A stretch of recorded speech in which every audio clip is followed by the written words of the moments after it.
Gonzalez and Alan Thomas. Broadcasting video worldwide at ParanormalCentral.net and broadcasting audio on the Dark Matter Network at ArtBell.com. Are you ready to witness something you cannot explain? I'm looking for you. You're looking for me.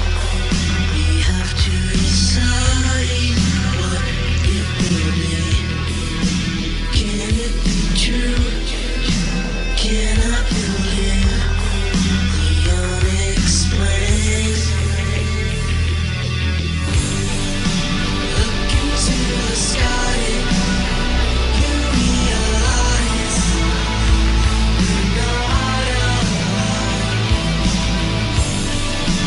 Open your eyes, you can find the trails that control.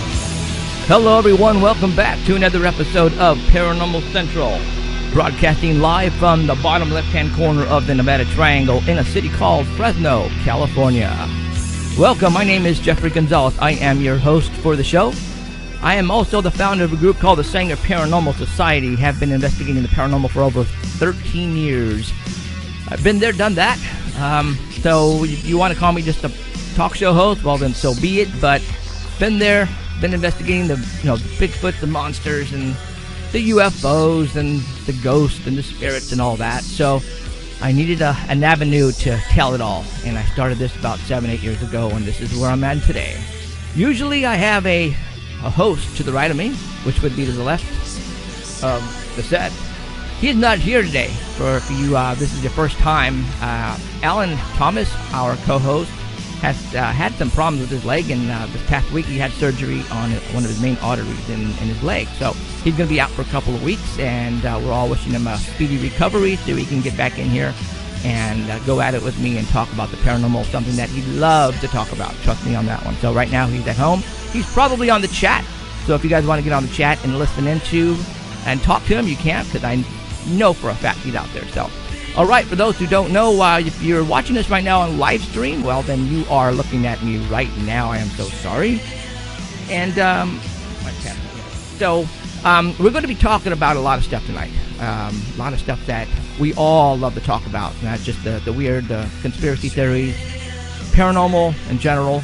And I have some stuff that I want to show you, some photographs, and we're going to be showing them on the screen there if you're watching us at live stream. But if you are listening to us right now on the Dark Matter Digital Network, those photographs that Danny sent us, which would be for the Bigfoot report, they're on the homepage right now at artbell.com. Yeah, you heard me right. Artbell.com right now has the Bigfoot report photograph that we're going to be talking about tonight on the homepage, so you won't be left out. We're going to be talking about them probably within the hour or so. We had to bump Danny about an hour up. Why? We have two cool guests coming up. One right away, and then the one after the first one right away. So, and then after those two, we're going to get hold of Danny, and we're going to talk about Bigfoot. And then we're going to get hold of Heidi, and we're going to talk about UFOs and ghosts. And then I have pre-recorded a interview I did today with the producer of the Destination Truth. Everybody remember that show on the Sci-Fi, Destination Truth? Well, the producer called me a couple days ago, and he noticed that we're doing really well here, so we're getting out to the masses. So he called me, and he said, hey, Jeff, you could kindly put the word out that he's looking to put together another paranormal show. And he wants me to put the word out to see if there's any groups out there, any teams out there willing to, I don't know, want to become famous, get on TV, tour the world, look for ghosts, look for monsters, and get paid for it. All those out there who want to do that, raise your hand. Yeah, kind of figured as much. Well, I got him to come on, and we pre-recorded a little interview, and we're going to play that later down the way. And so we got our hands full today, and as you know, something is happening major tonight at 9 o'clock Pacific time, 12 o'clock Eastern time. Mr. Art Bell is coming on right after us tonight, and they're going to be doing a test run of his show tonight, right after this show. Yes, there are probably going to be trillions of people listening all over the world, and probably the last 15 minutes of this show, I'm going to be introducing the show a little bit because hopefully the masses will be listening and waiting for Art to come on. That's my chance to really get out there and push the show. So I'm going to do that. So for those who are listening right now, that's the plan, Sam. So, all right. So the first guest who I really haven't said anything about to anybody. Let's see, is the time right? Yeah, about he's probably listening. Let's go ahead and get him on. This person here. You probably, Art Bell has probably talked about him many of times. This person. And I'm just going, you know what? Everybody knows who Keith Rowland is. Keith, how's it going?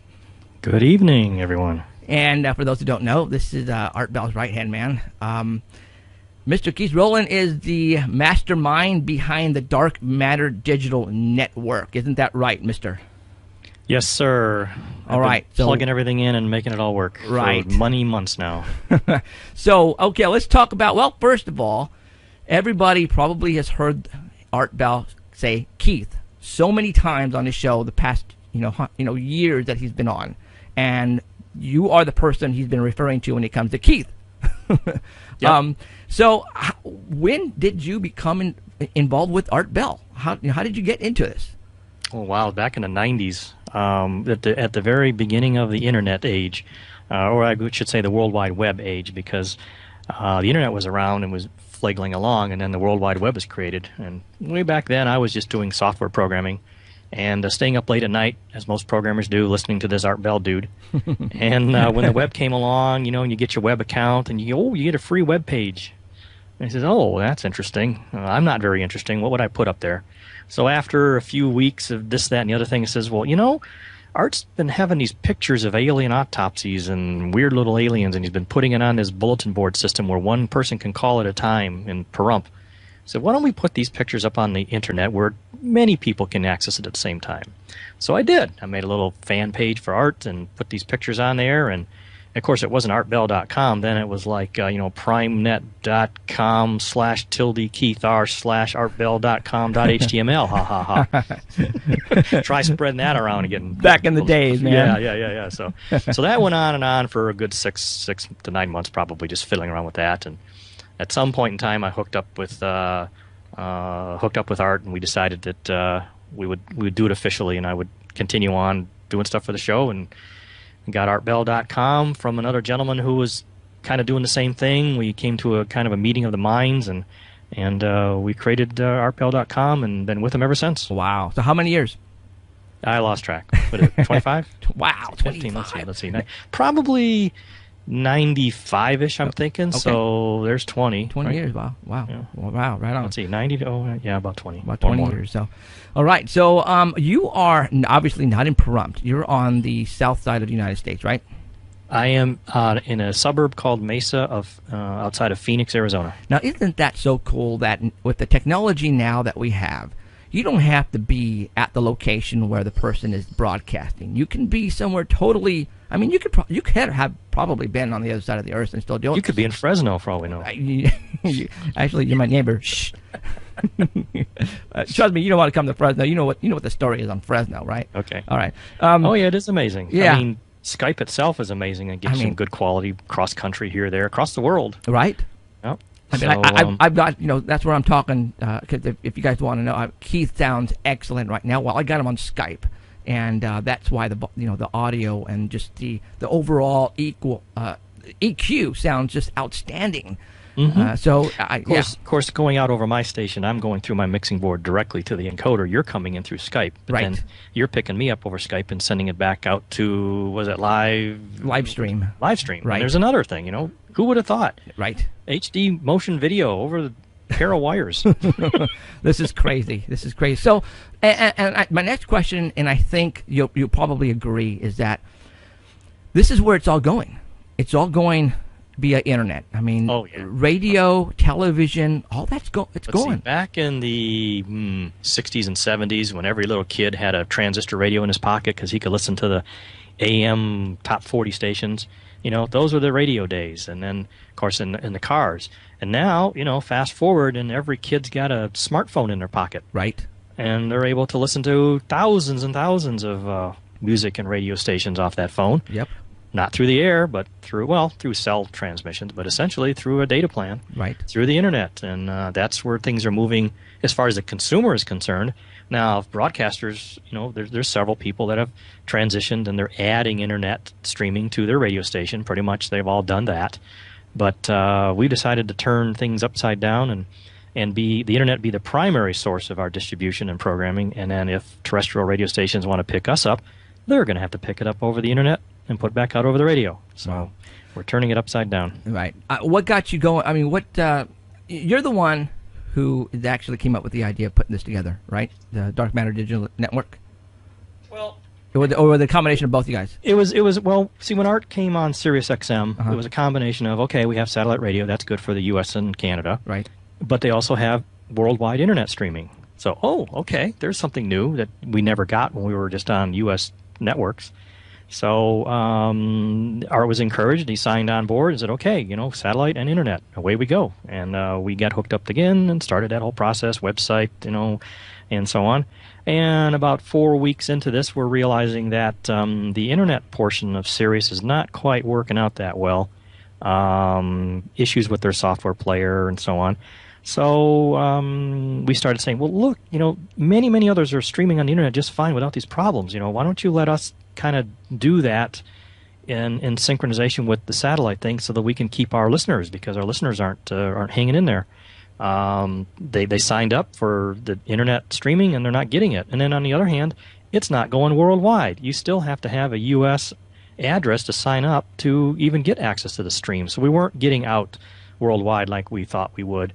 And so that just kind of deteriorated down to the point where Art just, threw up his hands and said, look, you guys aren't going to work with us, then we'll have to depart. Wow. So we said, okay, our next step is to get on the internet ourselves, because we already knew how to do it. Right. Back in those last week or so that Art was on Sirius, I basically built up a stream and some programs and was testing it out and said, we can handle the streaming, no problem. Our players don't fail after 5 minutes and error out and so on. It all works. Let's prove it. So obviously Art, we had to throw away 2 years of his broadcast life to have the ability to come on and do it himself. And so during that period of time between when he left and now, I said, I got the streaming infrastructure. I got all this stuff built here. Let's build up a network of other paranormal shows in the meantime before Art comes back. And hence people like you and many others, 20 different shows. We all got all gathered together and put together a 24/7 paranormal network, and here we are. Wow! And now Art's coming back. Right, and I think this is the one of its kind. I don't think there's another network like this out there. Is there? Oh yeah, there's a few other paranormal networks that popped up over the years. Okay. I didn't even know of any of them when I was with Art. It was like that's the first time in many years since he left doing stuff with the Coast. I was pretty much out of the picture during those days, and when he got back into Sirius, it's like, well, that's the first time I got back into even having any kind of contact with the paranormal community, and primarily just running Art's website and not, just seeing what was out there paranormal website-wise. But when we got to doing the streaming, it says, okay, we need to do the stream, let's get some shows. Then I finally realized, there are a few other networks out there that are doing paranormal shows.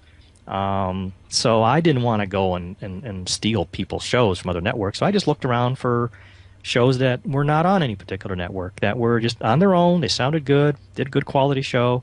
And I said, well, would you like to come on board and let's do some live streaming and live programs of what you're doing? And you were a great candidate. You were already doing a live show and very interactive, but not on any particular broadcast network, other than your own live stream thing. So I said, well, let's include you in the mix over here, and we gathered up several of them. And so we're not unique in that we're a paranormal network. Maybe we're unique in the way we do live shows and so on, and the choices that we've made.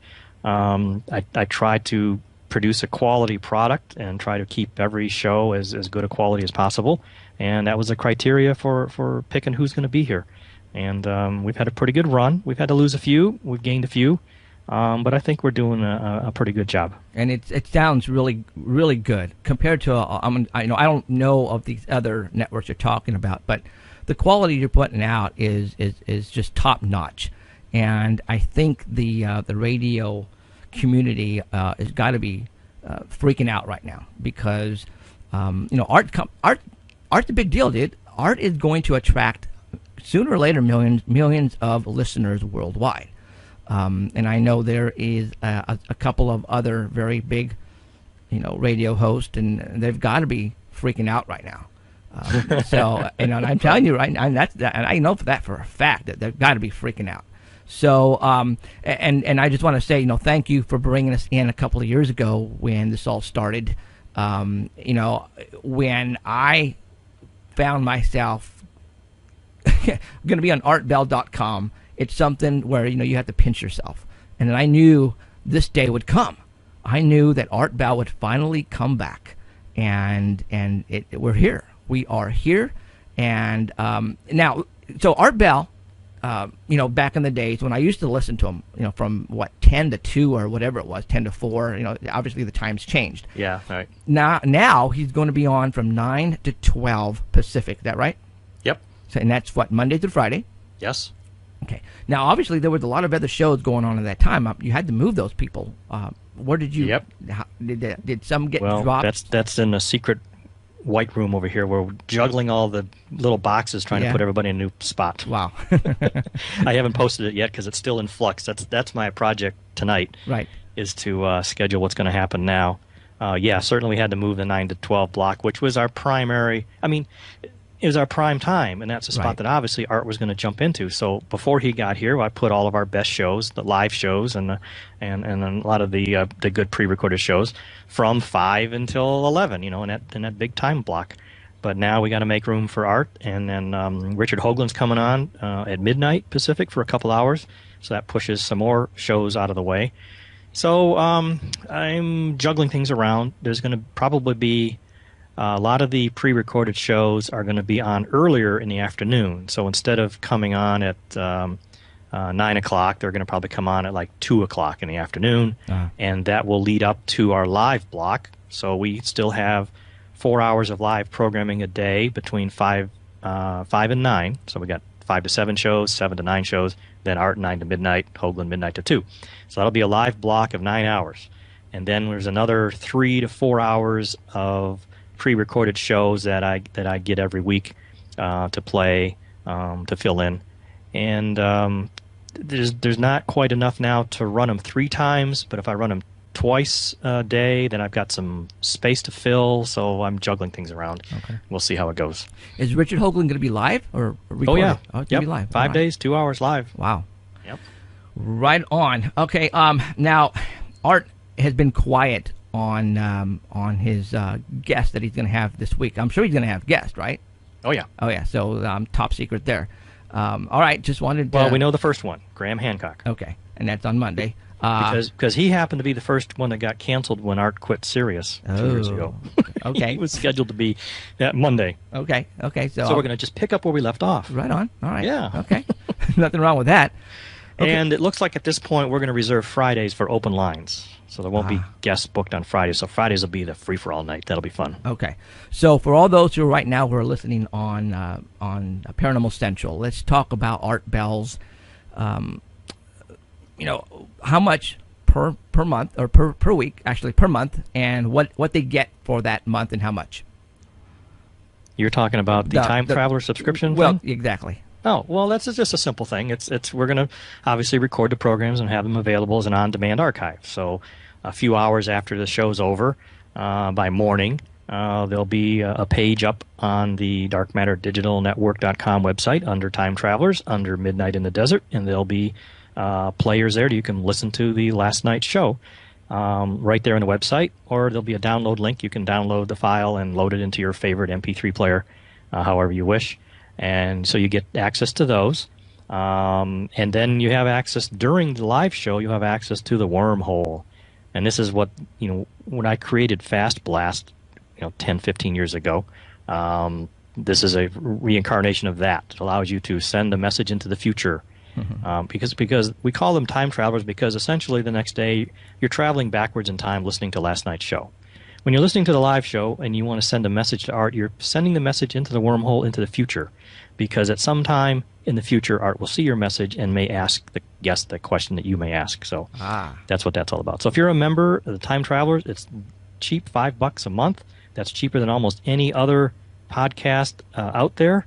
But just, you have access to those, and you can check in every day. You can wait till the weekend, download them all at the weekend, and enjoy yourself listening to the shows. The wormhole's there during the live show. Pretty much not useful outside of the live show because Art's not there to see those messages. Right. So it gets billed monthly on your credit card, and away we go. All right. Well, now to keep in mind, the stream, the live program is always free. It's on right. Well, I can't say always, but for now it's free.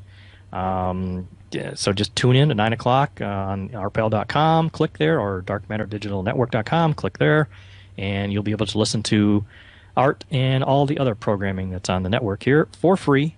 We're interspersing a few ads into the show, only 7 minutes of ads into the each hour of the show, which is dramatically reduced from what you would typically hear on regular terrestrial radio. Right. Usually it's, what is it, like 15, 20 minutes?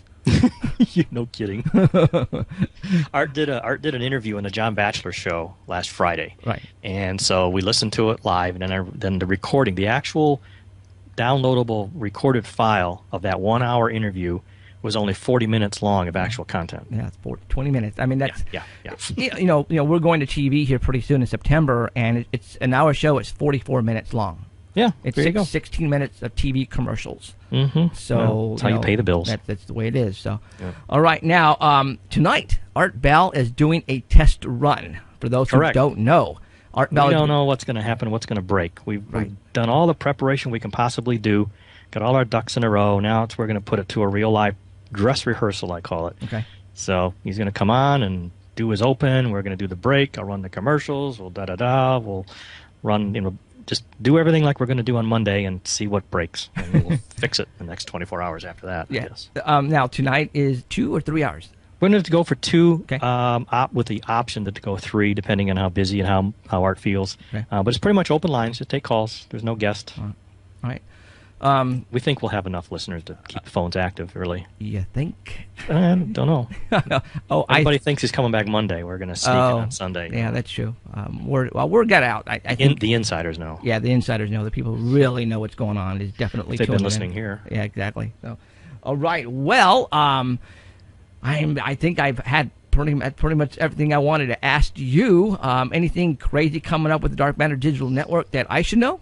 Well, other than the schedule being juggled, I'll probably have it posted sometime overnight tonight for the next morning, and the new schedule will start tomorrow. So the programs that we're normally going to be on at, the 5 to 9 programs will still be there. Those are live shows. So you got Future Theater, you got Understanding the Fringe. They'll still be at the same point. They'll be the 2 live shows before Art. But the shows that are normally the shows that are normally at 9 and forward on will now be earlier and later. In other words, they're going to be on earlier in the afternoon and later in the wee hours of the morning. So unfortunately, that's just the way it's got to be. Right. If you're live, you have priority. If you're a live show that takes calls and has interactions with chat rooms and stuff, we want to try to keep you on in the best time slots possible. If you're just doing a pre-recorded show, then we have the flexibility to move you where we need to move you.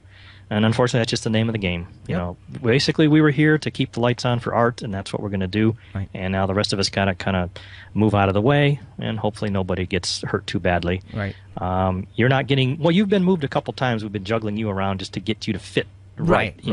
Just an hour here, an hour there, no big deal for us. Yeah. And also so that we can run your 3-hour live and then right away into another 3-hour live show, and that makes my life easier. Yeah. And I don't have to try to pigeonhole a 1 hour and 7-minute show in between you two and start cutting it off. So I appreciate what you guys have been doing. You've been a lot of fun. I mean, I think the first time people listen to you, it's like, who are these crazy guys? But you guys kind of grow on them, everybody. So I'm hoping so. And we're ready for the ride. We're ready for the Art Bell ride because I know this is going to succeed. And like I said, I've been listening to what other people have been saying as far as other hosts, and they're freaking out. Radio is freaking out right now. and I think it's going to be a wild ride and a fun ride, and I can't wait. I'm going to be listening tonight, just like all the millions of other people. So a couple little things to consider tonight. One, we're trying the whole thing out for the first time all together, meshed together. Hopefully, Art's moves his sliders right, and I do everything right on this end, and everything goes out, and the servers don't break, and and everything all works fine. So we're hoping that'll all work, but you never know. There could be some hiccups. Sure. And number two, there are some thunder bumper storms in Pahrump going through right now. And if they get pretty severe, there's power outages and internet outages. So don't be surprised if at some point during the show we actually lose Art, because that would suck. We are relying on the internet for everything. It's HARP. It's HARP. They're doing it on purpose. Well, there you go. But in other words, his telephone lines are coming in through the internet.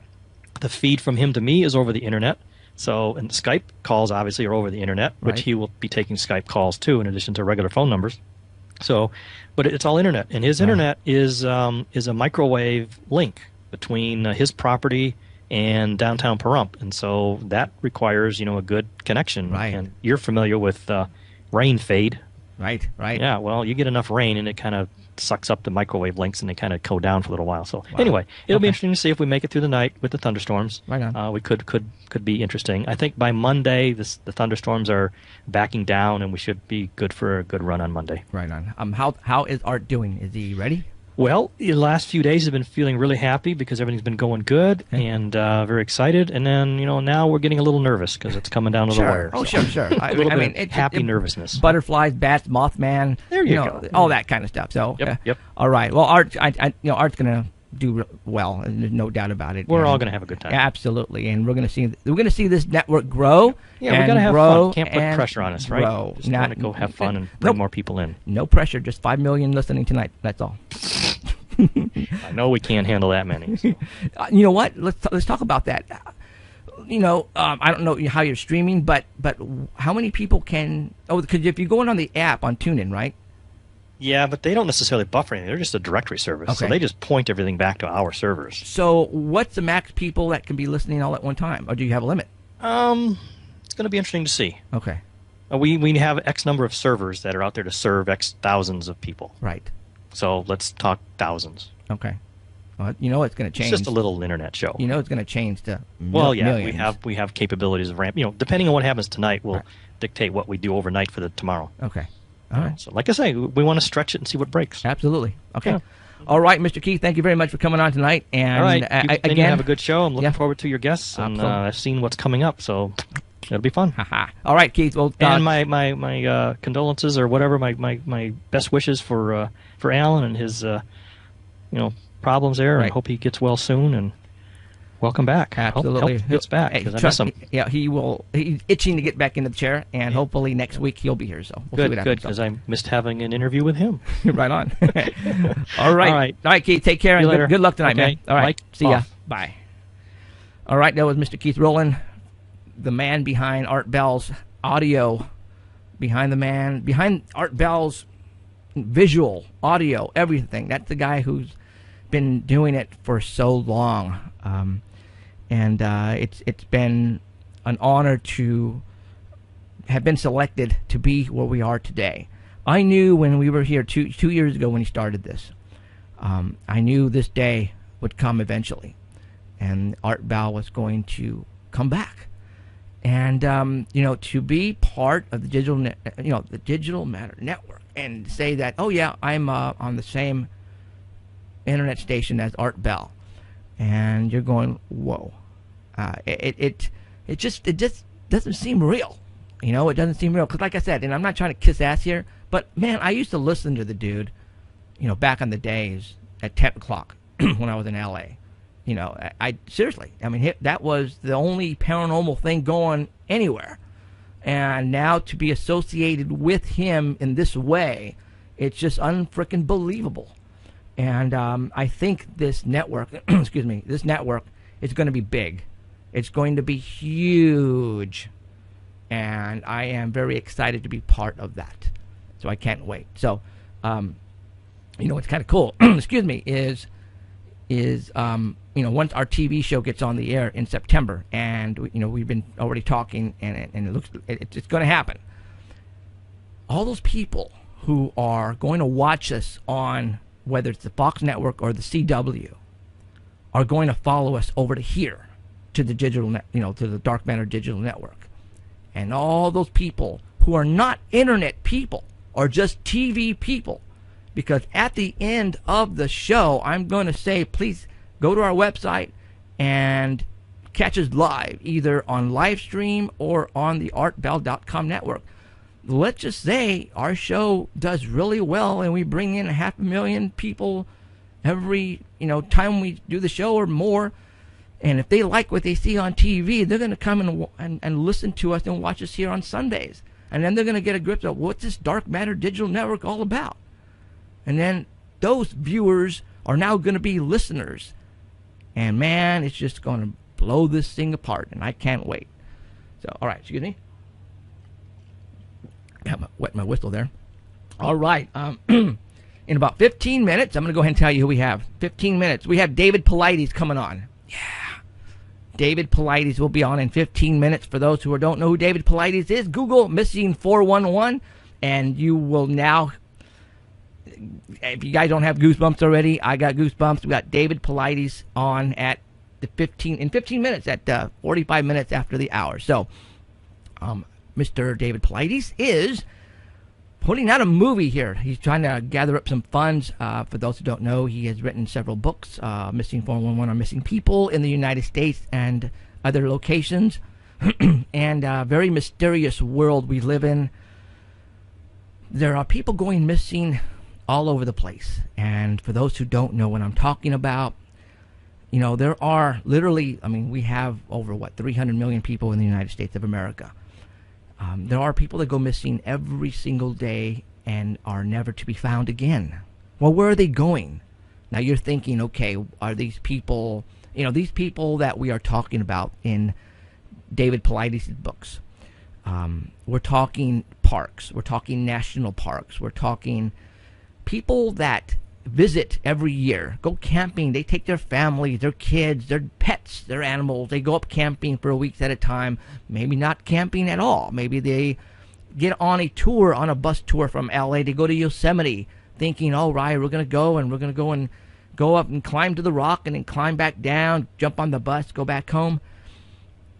Not realizing that one of the members of your tour goes missing. But how can that be? You are with how many people does the bus hold? 80? 80 people. You guys all know each other. You guys are walking down the same freaking path to reach the same destination. You see him ahead of you. You see somebody in back of you. All of a sudden, all you guys arrive at the location, but Charlie's not there. What happened to Charlie? He was just right behind me on the other path with, hundreds of other people. He's gone. Never to be seen again. What?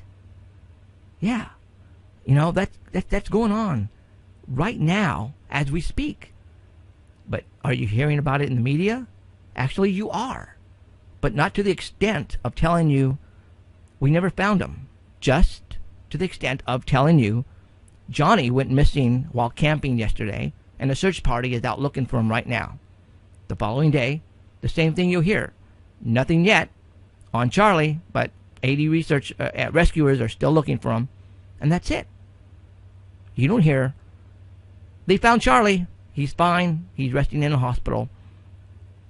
And sometimes that's the way it goes. A lot of times you will hear they found him or found her. But you know what? A lot of times, too, is they find the person deceased. And it's absolutely crazy on how they find these people, where they find them, how they find them. It's remarkable and scary at the same time. For somebody who goes camping with my family, you wonder what's going on. Who is taking these people? Where are they going? And why are they showing up dead in certain circumstances that other people are showing up dead in the same way? So, for all those, tonight when I talked to David, we're not really going to get into it that much. We're basically going to talk about the movie project and what's going on with him. We did 2 interviews with David Paulides that I recommend everybody who is watching and listening to us right now go to okay, don't go right now. Tomorrow, go to the paranormalcentral.net. Okay, I take that back. YouTube, our YouTube channel, Paranormal Central YouTube channel.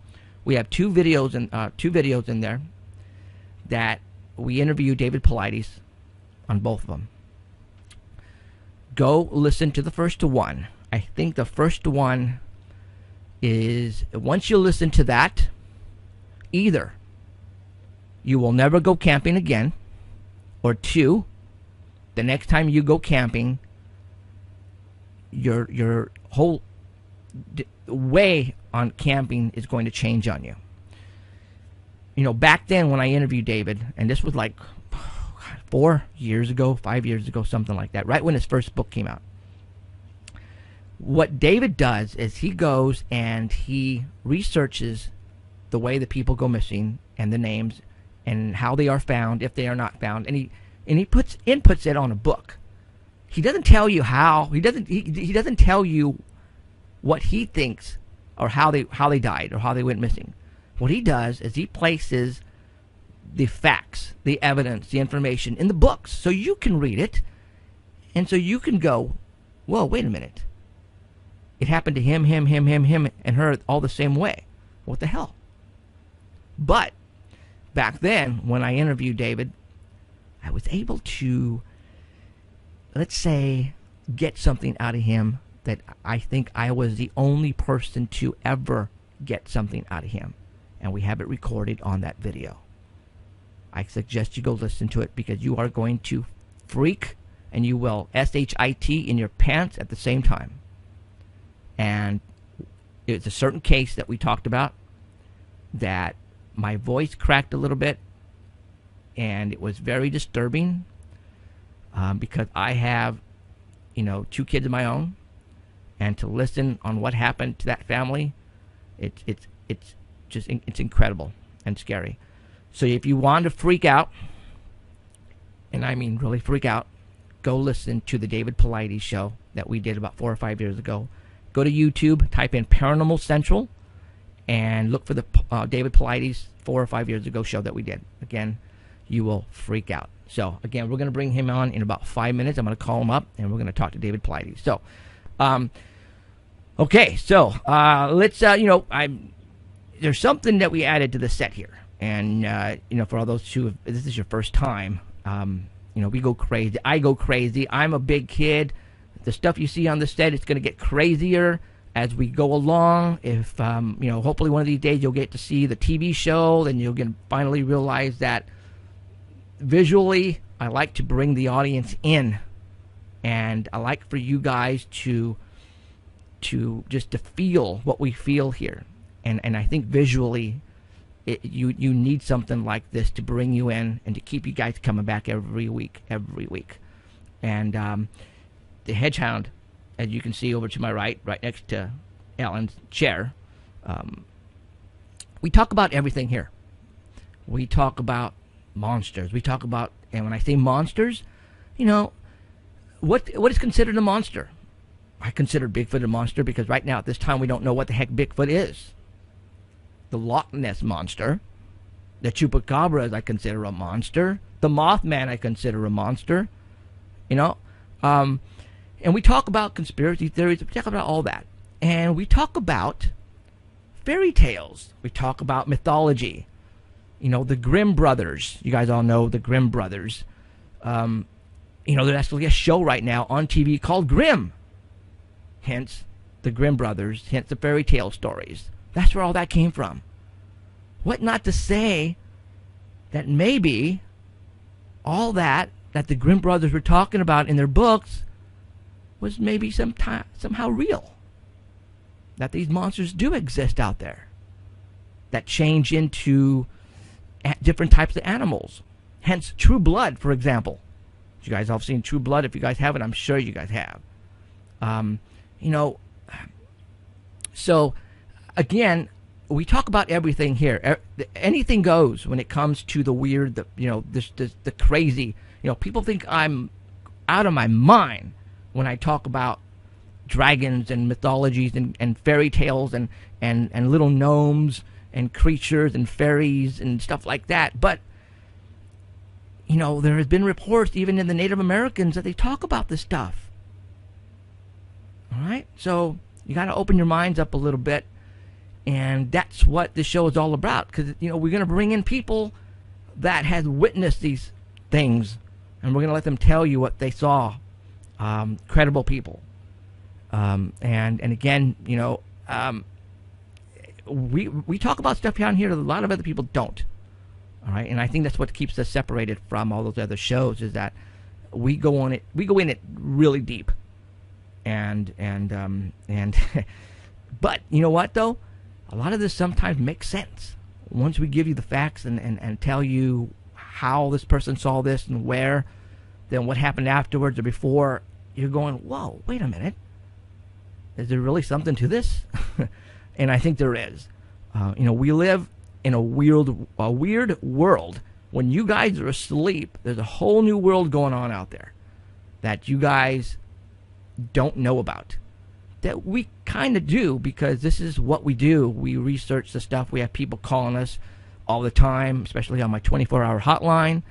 A lot of people didn't believe that I had an actual 24-hour hotline. And last week's, I don't know if it was last week or the week before, had a caller calling about his UFO sightings. And he looked the number up. He Googled 24-hour paranormal hotline, and guess whose number popped up first? Yes, it was ours. And he called it, expecting to get a message machine, an answer machine. But no, it happened to have called while we were on the air. So I answered it here live on the air, and he's going, hello, who is this? And I advised him who he was talking to, and we were on the air, and he happened to spill his guts at that point in time. And a lot of people went, wow, so you actually have people calling you on your 24-hour hotline. Duh. There's one thing we're not going to do to you guys here. We're not going to lie to you. There's no reason to lie to you guys. All right? I'm not going to tell you stuff unless I know for certain that it's real and that it's going to be told by the person that it happened to. Because there are so many stories out there. A lot of people nowadays are trying to get views on YouTube to make money, and that's it. I can give a crap about that. All right? So my intent here is to give you the real deal. And that's also going to happen on our TV show in September. Is we're going to give you the real stuff, and we're going to blow you away. So, all right, it's that time. Let's go ahead and call David Paulides. And let me put my glasses on because I'm blind as a bat. And go to here. All right. So, for those who don't know who David Paulides, like I said, we've had him down a couple times, and he's a great guest. And if you haven't seen the books or read the books, then it's time for you guys to get them. All right.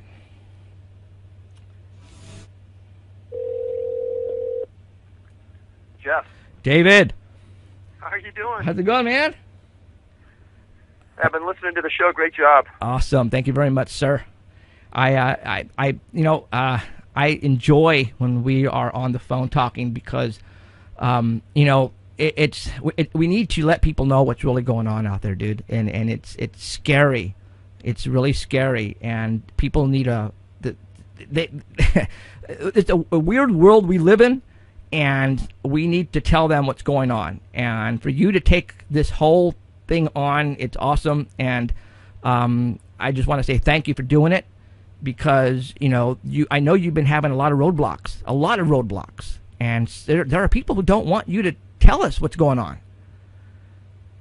I think you're right. I mean, just a few minutes ago you were talking about Yosemite, and I'll just tell your people that are listening that June 17th, 2011, a man with a church group came up from L.A., went to Yosemite for the day.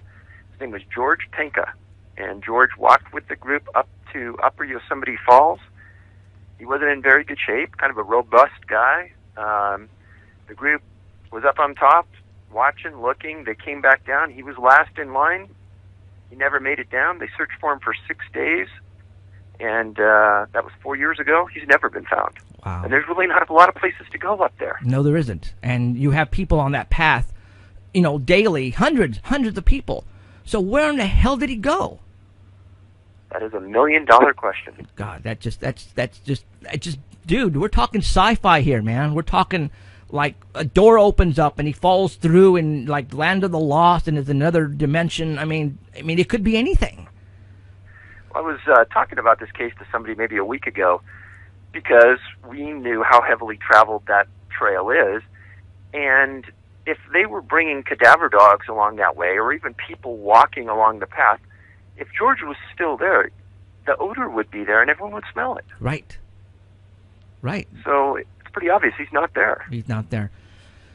Man, okay. All right, well, hey, welcome back, dude, and it's awesome that you are here because I saw your post and you're getting ready to continue on to your next adventure. And I want to tell everybody what you're doing here, so I'm going to let you go ahead and do it. You got a movie. I mean, you want to film a movie about this, right? A documentary. Well, actually, we're about halfway into it, I would say, right now. I've been approached probably 10 times by different groups in the last 5 years about wanting to do a documentary on the books.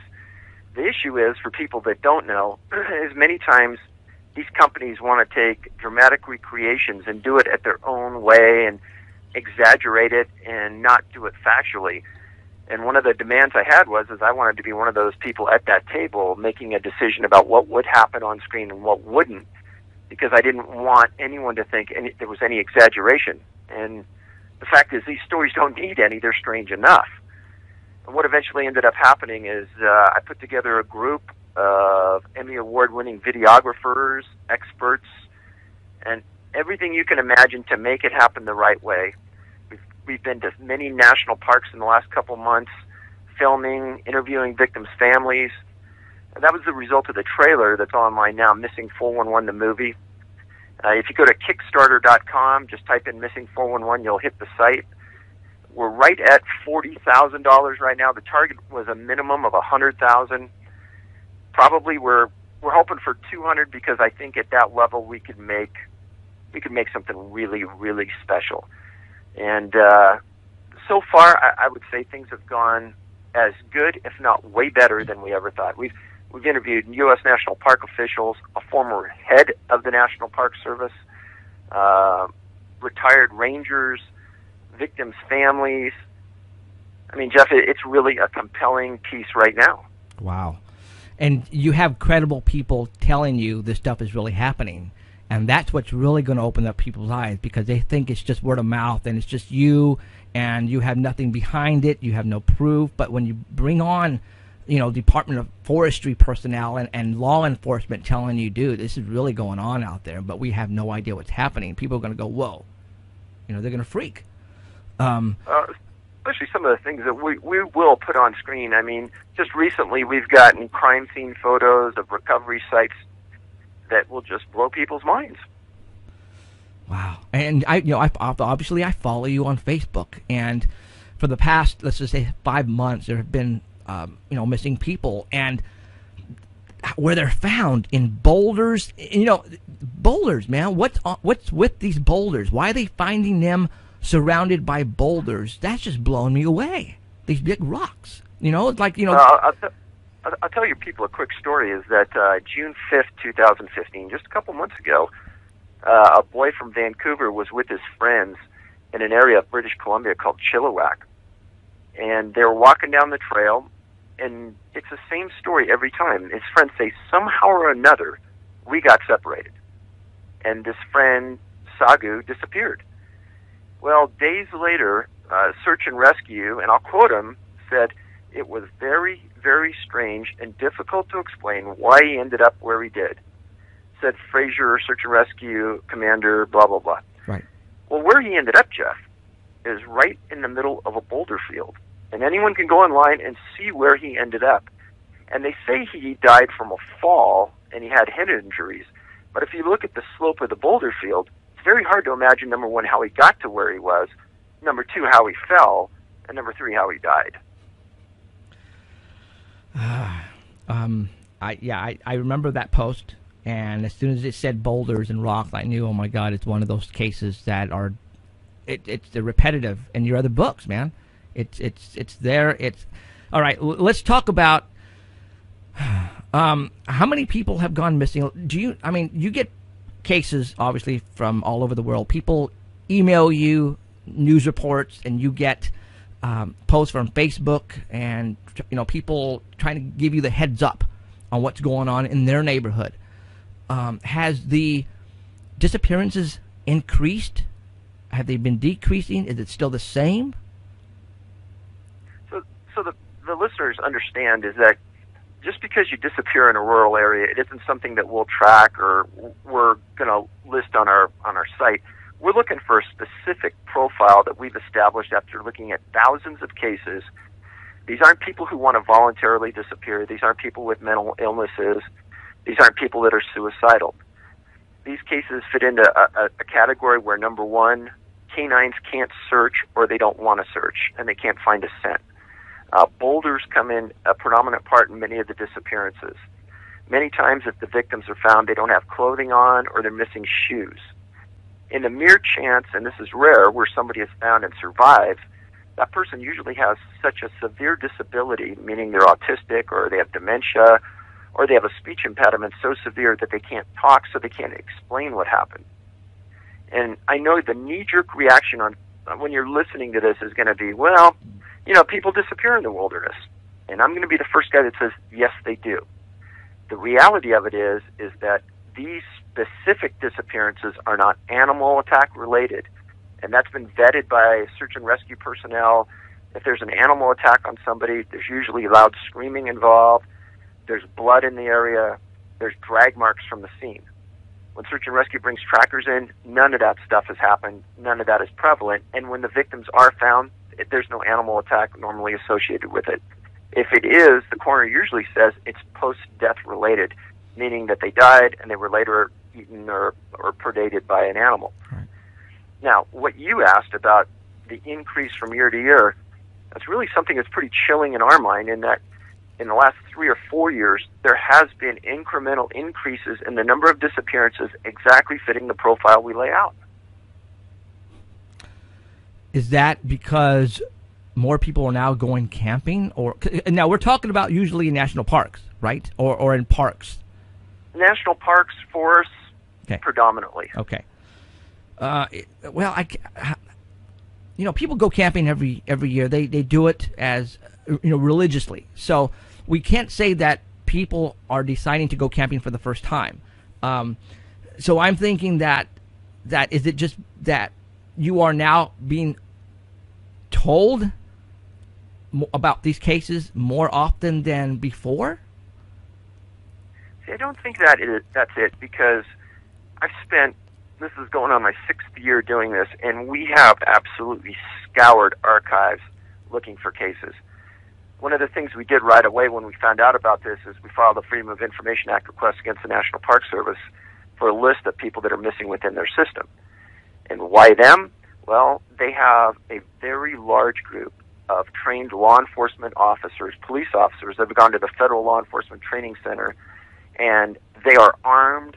They have detectives. They have special agents assigned to the National Park Service, and they have the wherewithal to search correctly, keep data on the information, etc.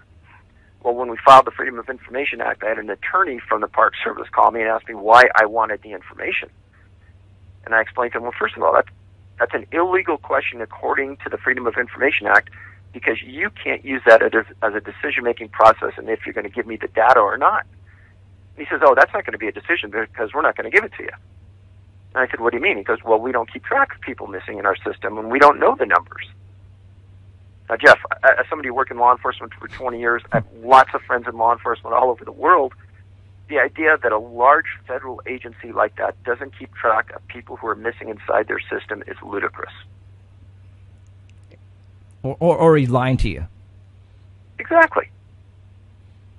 Wow. I mean, I've had some of the best journalists in the world, and if you watch the trailer, George Knapp is probably I think the best investigative journalist in the world.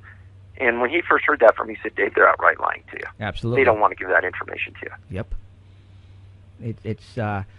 It's. I think it's paranormal, man, and paranormal is something they're not supposed to talk about. And if they did talk about paranormal and missing people, and then what else are they hiding?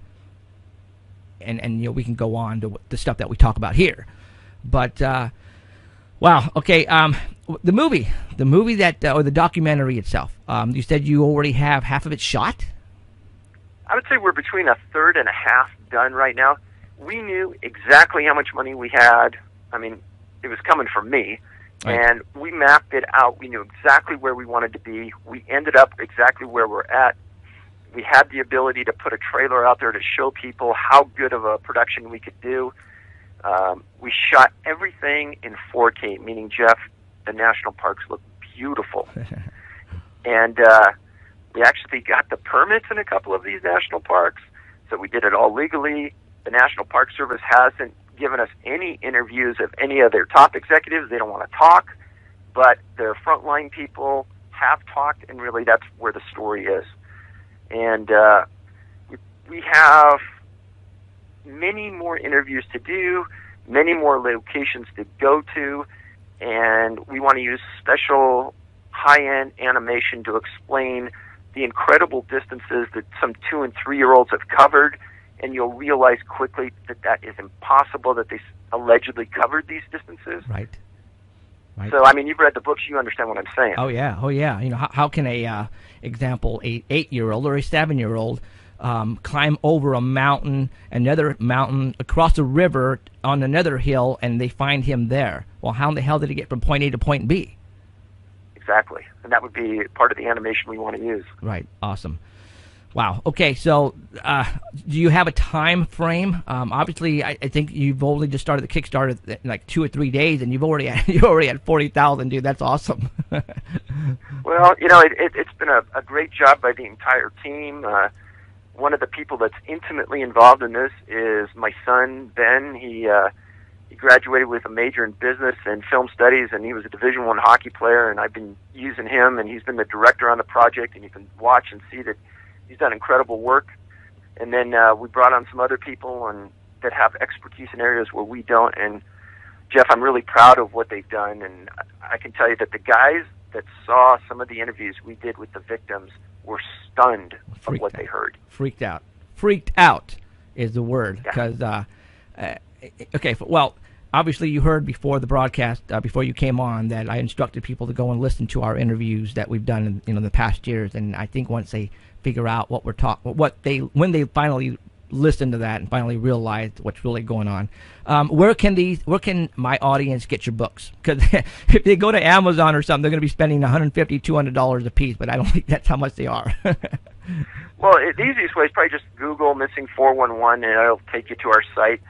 But again, the film site where we need people to pledge, and yes, we put up some really fun and good rewards for the pledges, is go to Kickstarter.com, Missing 411, and peruse through it. And there's some real fun things that you can do. We have a couple of openings where you can actually be in the movie. So we want to get people involved. Awesome. All right, David, thank you very much for coming on tonight. I'm going to let you go. And for all those who want to go and contribute on the Kickstarter, search Missing 411, get you there. We got some great perks that you can get for different types of amounts of money that you give. And let's get you back on here pretty soon, David, for a good, solid interview and talk about some new cases that popped up, and let's freak some more people out. Jeff, anytime. I love you. I love your show, and thank you for having me. Awesome. Thank you, David. Okay, we'll talk to you soon, right? Take care. Okay, see ya. Bye. Bye.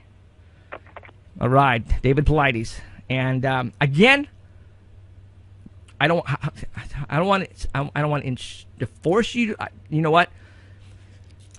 You're going to freak out. Go listen to the first interview I did with David Paulides. Go to YouTube, type in Paranormal Central, look for David Paulides, and I that video. It's a 3-hour show, but once you finish listening or watching that show, you're going to realize that there's a whole world out there and that video that we shot, that interview. Again, there's one case that he talks about that is going to freak you out, and that's all I'm going to say. So I want you guys to go and watch that 3-hour interview because it's going to freak you out. All right, you want to get it freaked out even more? I have a picture of Danny Valderrama right here. No, just kidding. Now it's time to get on Danny, our Bigfoot reporter, and he is the guy that we go to if we want to know about Bigfoot, if we want to know about what happened last week on Bigfoot, then this is the guy to go to. This guy is getting big on the internet. He is getting his recognition is just incredible. He's being stopped on the roads when he's at Walmart shopping. People pull him over and say, "Hey, aren't you that Danny Valderrama dude?" Yeah, it's just awesome. But all right, let's get Danny on the phone. I'm going to go ahead and pull him up here on my contacts, and let's go ahead and get hold of Danny, and let's talk some Bigfoot. What do you say? I hope he's listening. He better be listening. Hello? Hello. Is this the Buggermeister Bugger? What? Oh, Hey, I got to clarify something there. okay. That little Allen sitting there, Right. is that a hedgehog or a hedgehound?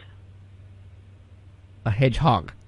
Hedgehog. All right. You said hedgehound earlier, and that freaked me out. 'cause I Oh, don't did I really? know what- Well, I tell you, he turned into a hound afterwards. Did he? Okay. A hedge. I hound did. dog. I did say hedgehog, didn't I? Okay, hedgehog. Sorry. So what the heck is that? What the heck is that? I tell you, there's different monsters popping up all over the place, dude. It's like we have to come up with new New names. creature found every day. I tell you. All right. Well, we got David. David. Jeez Louise. Danny is on the phone, and Danny sent me over some photographs that we're going to be letting you guys view here on the live stream. But if you're listening to us on the Dark Matter Digital Network and you're at the artbell.com website, go to the homepage because his photographs have been placed there by Keith himself.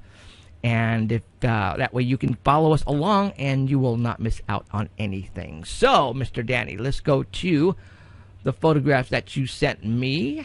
And let's put up photograph number 1. And you are a go. All right. Picture number 1 is from the Oregon Bigfooters. It's the Research and Bigfoot Sightings page. And there's 3 pictures with this one. This first picture is from Travis Peterson. He was in a meadow in the Cascade Mountains with another guy, and they found these prints on the ground there in the mud. And if you look at that picture, you can see a kind of like an S-shaped kind of footprint. You want me to go to the next one? It looks kind of weird. Well, the next one's kind of blurry, but you can go ahead and go to the next one. Okay. They were taken with their cell phone. He had his friend put his hand there for scale. You can kind of see the outline, but it looks really weird right away because it's kind of an S shape. Right. But is it a Bigfoot? Nope. No. What? This is actually a bear print. Oh, you suck. This is a bear double step.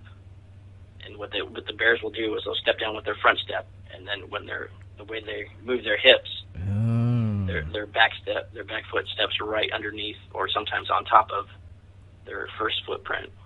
So if you look closely at this one, you can see where the toes are at the top, and on the first picture where his thumb is, that's actually the bottom of the print right there. So it's kind of small from the toes down to the guy's thumb. That's actually the actual footprint. So You see that? I'm on picture number 3 right now. The bear. The bear. Go back to picture number 1. Okay. Number 1. All right.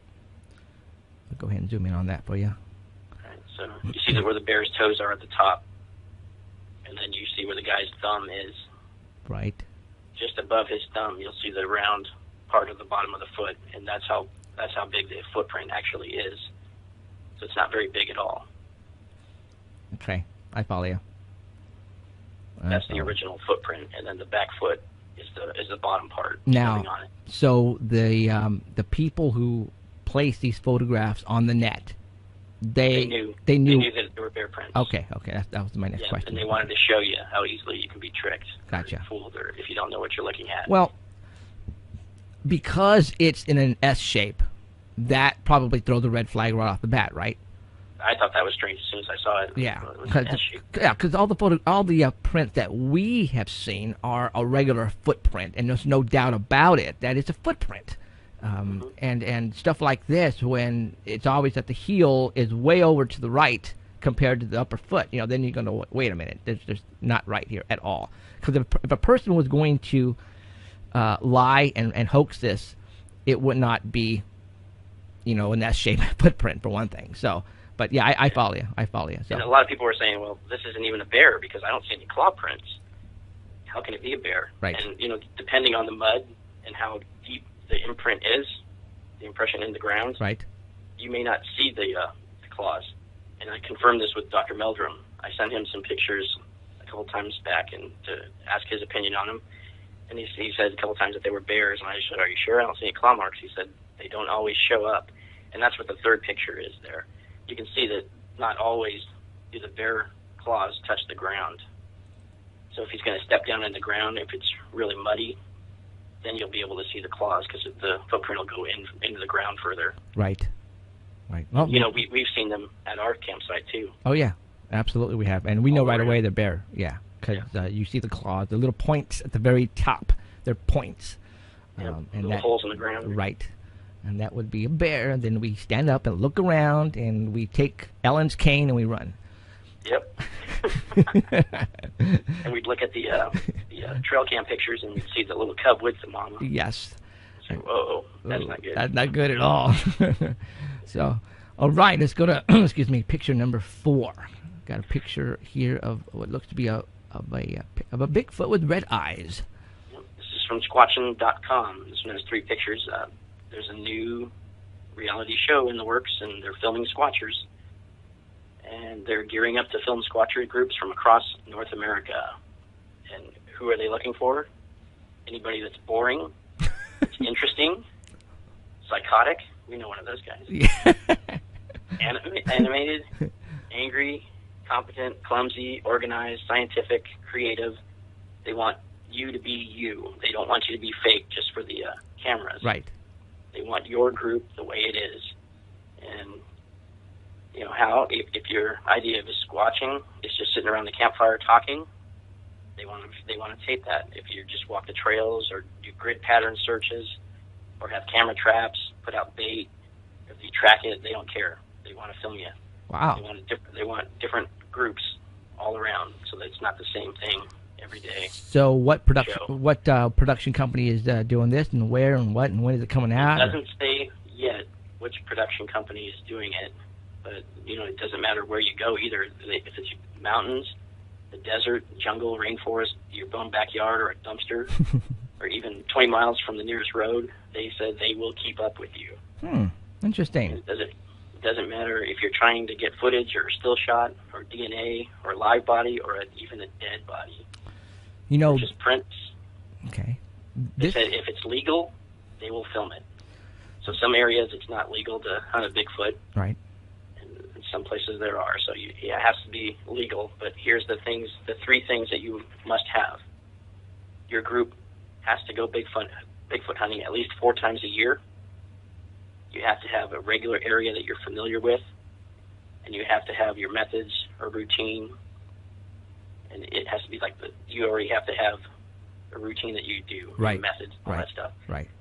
Regularly. And there's an application on this website. I put the website along with the pictures on the Art Bell page. Okay. So there's an application that you have to fill out, and they will keep your area confidential. Ooh. Well, and it'll include, you have to include all your members' names, and you also have to include a 2 to 5 minute video of you guys in action. Oh. So you're going to fill out a form, Danny? I already did. Okay, right on. No. What? No. Not without you. No, do it, dude. Go for it. See what happens. Hey. So picture number 3 is picture number 2 is do you squatch? America wants to watch you. Do you squatch? Picture number 3 says the hottest new Bigfoot reality show is gearing up to film Sasquatch groups across North America. We are looking for groups to follow and film. Are you one? This is a good idea. It won't be the same show because, like some of the shows on TV already have fallen into the routine, and right. You know what's coming up next. Right. This is actually a really good idea. The different show every week. You know, probably. if the people they follow, and hopefully they will not try to hoax anything. You know, they might be able to get some good stuff. They might, you know, instead of finding Bigfoot, they might have found Bigfoot. I mean, this is a really great idea, I think. And again, it all depends upon the team they go to. You know, they follow. You know, if it's a group where all they want to do is just get on TV and become famous, and I'm hoping that they're not going to go and try to hoax shit. You know, that just I just hope that doesn't happen. Depends on how big the crew is too, the camera crew, and how many people. Because you have 20 people Right. jumping through the woods. Right. Don't scare everything away. Right. But if it's just them following you to go retrieve, you know, game cameras and set up traps and stuff like that, at that point in time, you're not going to see if you can find Bigfoot, but is there any evidence that was left that you can get on film? And I think that's where they're going to get a lot of stuff. I really do. So, cool. It's Squatchin.com. Squatchin.com. Awesome. All right. All right. Got picture number 8. Oh, I remember this photo. This is the last one. It's pretty controversial. Okay. And this is from the Bigfoot Encounters page. It's been making the rounds on a few pages this week. And the first photo that you have up is the original unedited picture. This has been out a while, though, hasn't it? Yeah, it has. Okay, It's okay. in the 90s. Right, right. This report was done by Mark Travinsky. And this was a photograph that was originally sent to the editor of a magazine called Strange Magazine. And it accompanied a letter from Raymond Wallace of Toledo, Washington. And he said this was his letter that he put in with the picture. It says, "Here's a picture of a female Bigfoot. I bought it. This is the negative. This picture's from the negative. From a photographer. He was up near Mount St. Helens in March taking pictures when he saw this giant-sized female sitting on a log asleep, as she was so heavy with a baby inside of her that she could not move very fast. He said she would have been easy to capture while sleeping on this log on an old abandoned loading site where they used to load logs several years ago. She was just there sitting out in the warm sun and went to sleep." So that was the story behind the picture, and we found out that the picture was actually taken near Spirit Lake, that was just west of Mount St. Helens. So, or allegedly taken. When this guy interviewed Ray Wallace, he would not divulge the name of the person who he bought the photo from, but he did say that he purchased all the rights for the picture for $10,000. Whoa.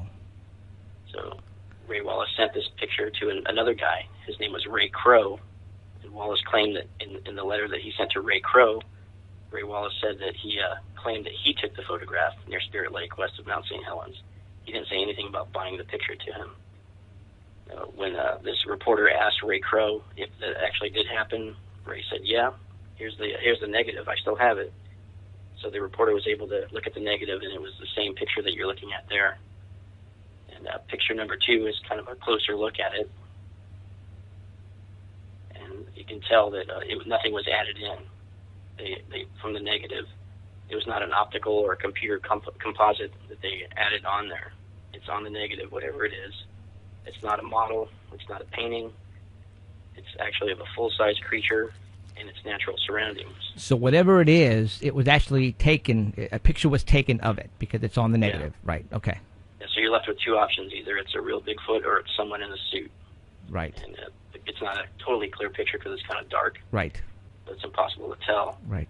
But most people out there believe that it's somebody in a suit because when you do the little background check on Ray Wallace, Mm-hmm. you know, he also claims that he had shot between 6,000 to 15,000 feet of 16 millimeter film of Bigfoot.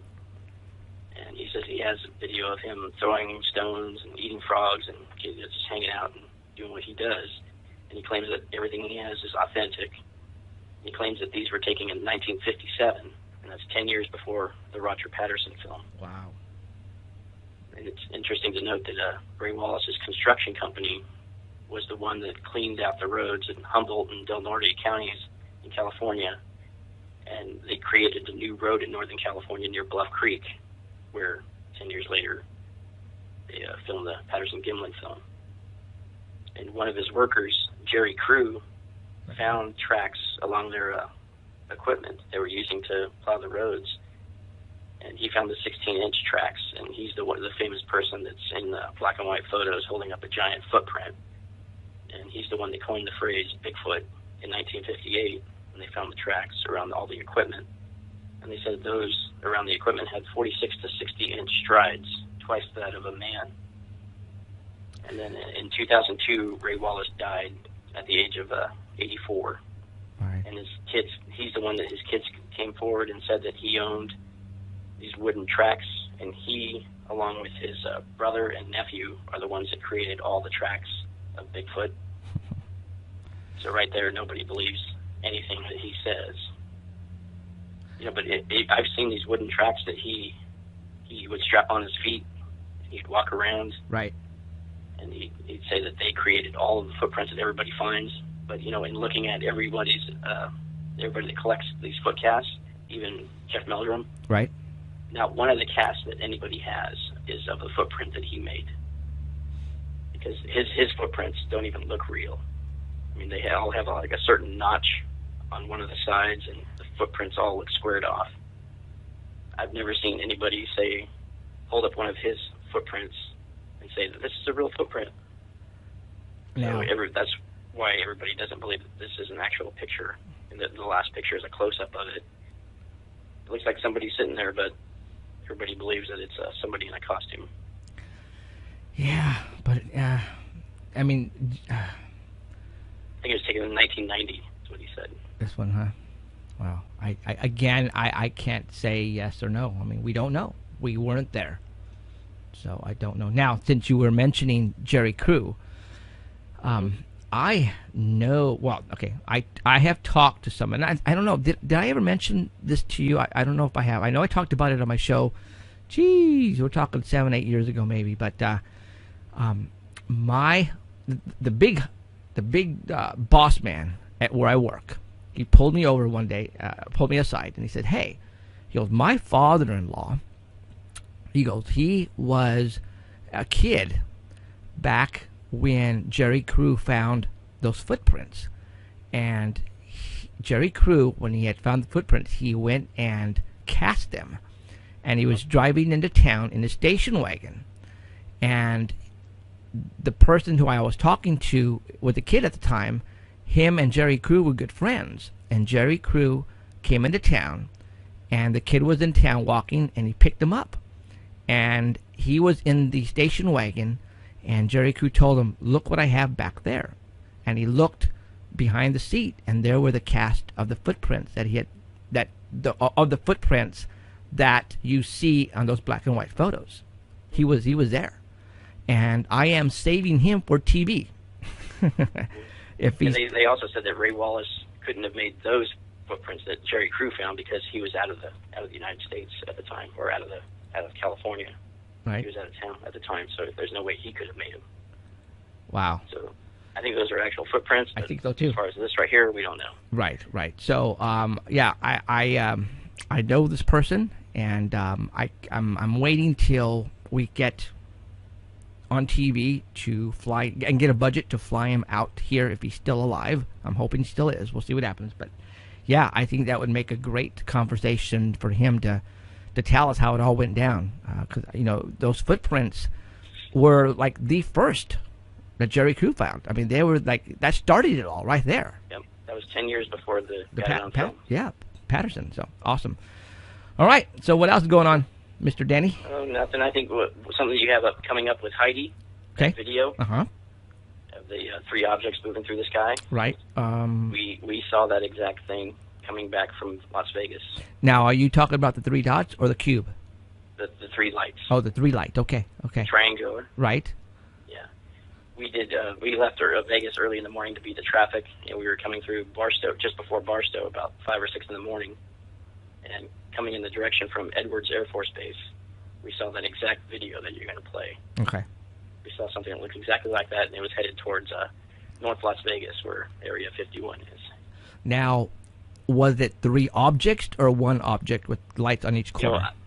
We could still see a couple stars out. Okay. And when this object crossed between it, it didn't block it out. So Okay. to us, it looked like 3 separate objects. Okay. It wasn't one solid thing. Okay. All right. Well, we shall see what Heidi has to say about this particular video, and I remember seeing the video. It was just out on social media, so I remember what video you're talking about. So, all right, Okay. all right. Thank you very much, Mr. Danny, and we'll talk to you next You week. guys. All right. Thanks, man. See ya. Bye. All right, that was Mr. Danny Valderrama, our official Bigfoot reporter, who's getting actually way more famous than both of us. So we're gonna have to find a replacement here pretty soon, because that just can't happen. Not so. All right, I'm gonna call Heidi in about 5 minutes. And after Heidi, I will play. You know, we don't usually have this many people on at one time, but it just so happened that Art's coming back on tonight, so I wanted to get Keith on the same night. And David Paulides just released 2 days ago his Kickstarter campaign, so I wanted to get him on too as well, right? And then 2 days ago, I had the producer of Destination Truth call me just out of the blue on my 24-hour hotline and asked me for some assistance. And I said, well, why don't you come on the air and pitch your show and see if we can get some more people that email you? And he says, cool. So I got him coming on tonight on a pre-recorded audio interview that I did. And that one's not too long. It's only like 5 minutes or something like that, 7 minutes. And then I have a paper here full of stuff that we're going to talk about, and I'm going to show you as well as far as clips on here. So, last night here in Fresno, California, we had one heck of a thunderstorm. Supposedly it was coming from the Mexico area, and it came this way. And this one was very, very weird. Do you guys remember The Day After Tomorrow? The movie with Dennis Quaid, basically the new ice age, and half the United States going into a new ice age. And you remember in Los Angeles when those tornadoes hit and it just went total chaos?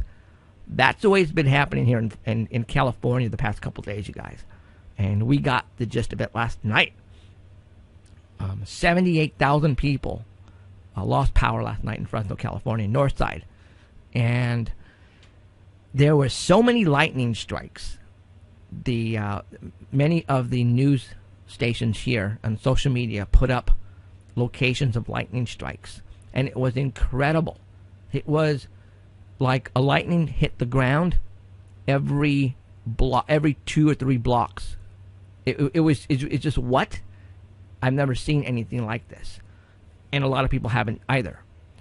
And it was just very out of the ordinary. It's for July for this to happen. It's not the norm. So why are we getting these crazy weather patterns? And it's happening all over, not just us. I mean, it's happening all over. They're saying that we're going to have one of those El Nino years this year. And that we're probably talking at the end of this year. El Nino is going to hit pretty dang hard. And it's cool because we need the rain. The only problem is we don't have the location, the areas to keep all this water stored. We don't have any storage. We don't. So that's why we're in a drought in the central part of California. Weird patterns. Why are we having all these weird weather patterns? And I want to continue with that later on after we talk with Heidi and that small interview. But, and you guys know I've talked about this in the past, and we're going to talk about it again, about September, what's going to be happening in September. Well, I have some more photographs to show you, some things that have happened in the past week that you guys probably are not aware of. I'm also going to give you the schedule of events that are going to occur in September that I think might shed light on some little things, but not everything. To this day, I am still... I still don't know what's going to be going on in September. But there's a lot of hoopla going on the week of September 21st to September 28th. And I want to talk about that. And I want to talk about the things leading up to that. Our military right now are moving, and you're going to hear it again, they're moving equipment out, at the beginning, only in certain areas of the United States, but now it's everywhere. And they're bringing them in on 18-wheelers. They're bringing them in on trains, and they're placing them all over the place. Military's doing training. It's called Jane Helm. And this training that they are doing is mostly, crowd control, which is very bizarre. The media is not supposed to talk about it. They have been have been told nothing on the airwaves. But from what people are talking about and what people are witnessing these military personnel doing in parks, in towns, in cities, are crowd control. And so let's take that and we're going to run with it. Crowd control. What could cause, what could happen here in the United States that would that they have to activate the National Guard for crowd control? And there is a lot of theories on that we can talk about, and I'm going to get into it. But right now, let's go ahead and call Heidi. Heidi has a lot of stuff. She's been out for a week, 2 weeks, so she has a lot of stuff that she has that's going to be really cool stuff. Like I said, she has the stuff also on the artbell.com website on the homepage. Her name is Heidi Hollis, and the pictures and actual links to the videos are on there as well. So you can really, you're not going to miss out on anything. So let me get a hold of Heidi here real quick. Contacts and call Heidi. Heidi is in Chicago. Let's see how the weather's going in Chicago. Who knows? Hopefully she'll answer here pretty quick. Jeffrey. Heidi. Hey, how's it going? Going good. Going awesome. I was just chatting it up with Alan. He's alive and well. This is awesome. Absolutely. He's on chat right now, chatting with everybody, and probably putting up a hissy fit because he's not here right now.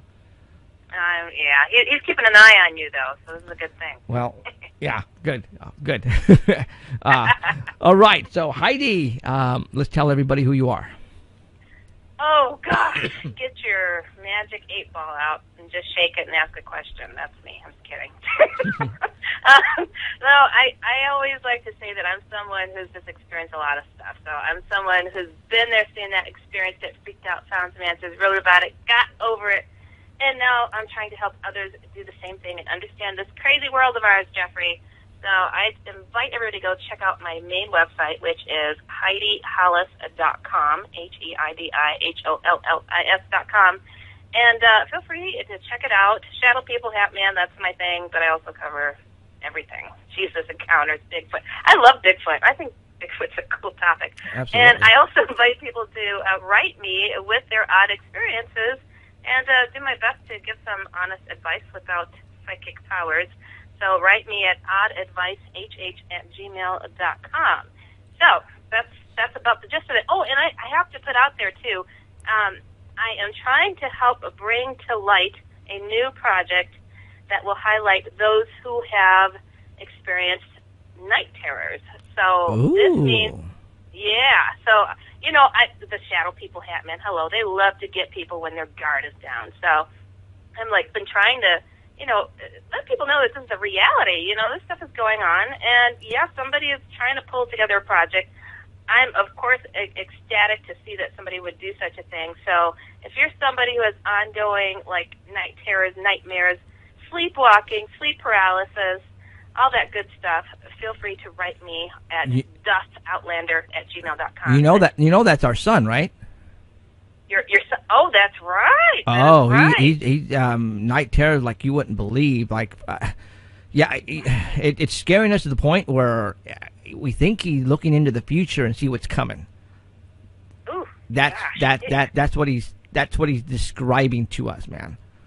Holy smokes. You know what? I mean, honestly, what I'm hoping with this type of project is that people who need the help get the help, no matter if it's paranormally linked or not. If it's just something that's happening, or, their place is haunted, they're becoming possessed, which I've been met with, actually, with some of the emails that I've been receiving. So, hey, I mean, if this is something that you feel could be helpful, I mean, definitely, I would get you in touch with these people, Jeff, because I'm so excited that this is happening, and it's so many people are fighting what I call a secret war in their bedrooms. I mean, at night. Nobody believes what's going on, and they don't have, always the help to get past this. So right. I'm really hoping that, getting this project to come to life is going to help those that like your son. Now, is your project going to involve a book? Is it what is it? Describe the project. I mean, well, the project is actually in its demo stage right now. So gathering stories, getting the background, learning about what's happening.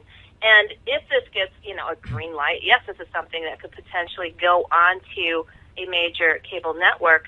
But again, it's at its beginning stages and trying to pull those together, the stories, the right stories that'll highlight what exactly is going on out there.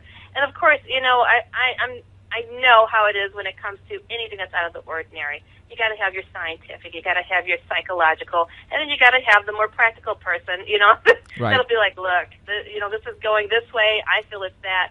And, when it comes to night terrors, it does not mean necessarily there's a psychological problem. It doesn't mean necessarily there's a paranormal problem. I mean, there's a fine balance, and finding what that balance is, that's what this project is aiming for. Okay. And I'm glad to be a part of it, hopefully to see this thing come to life.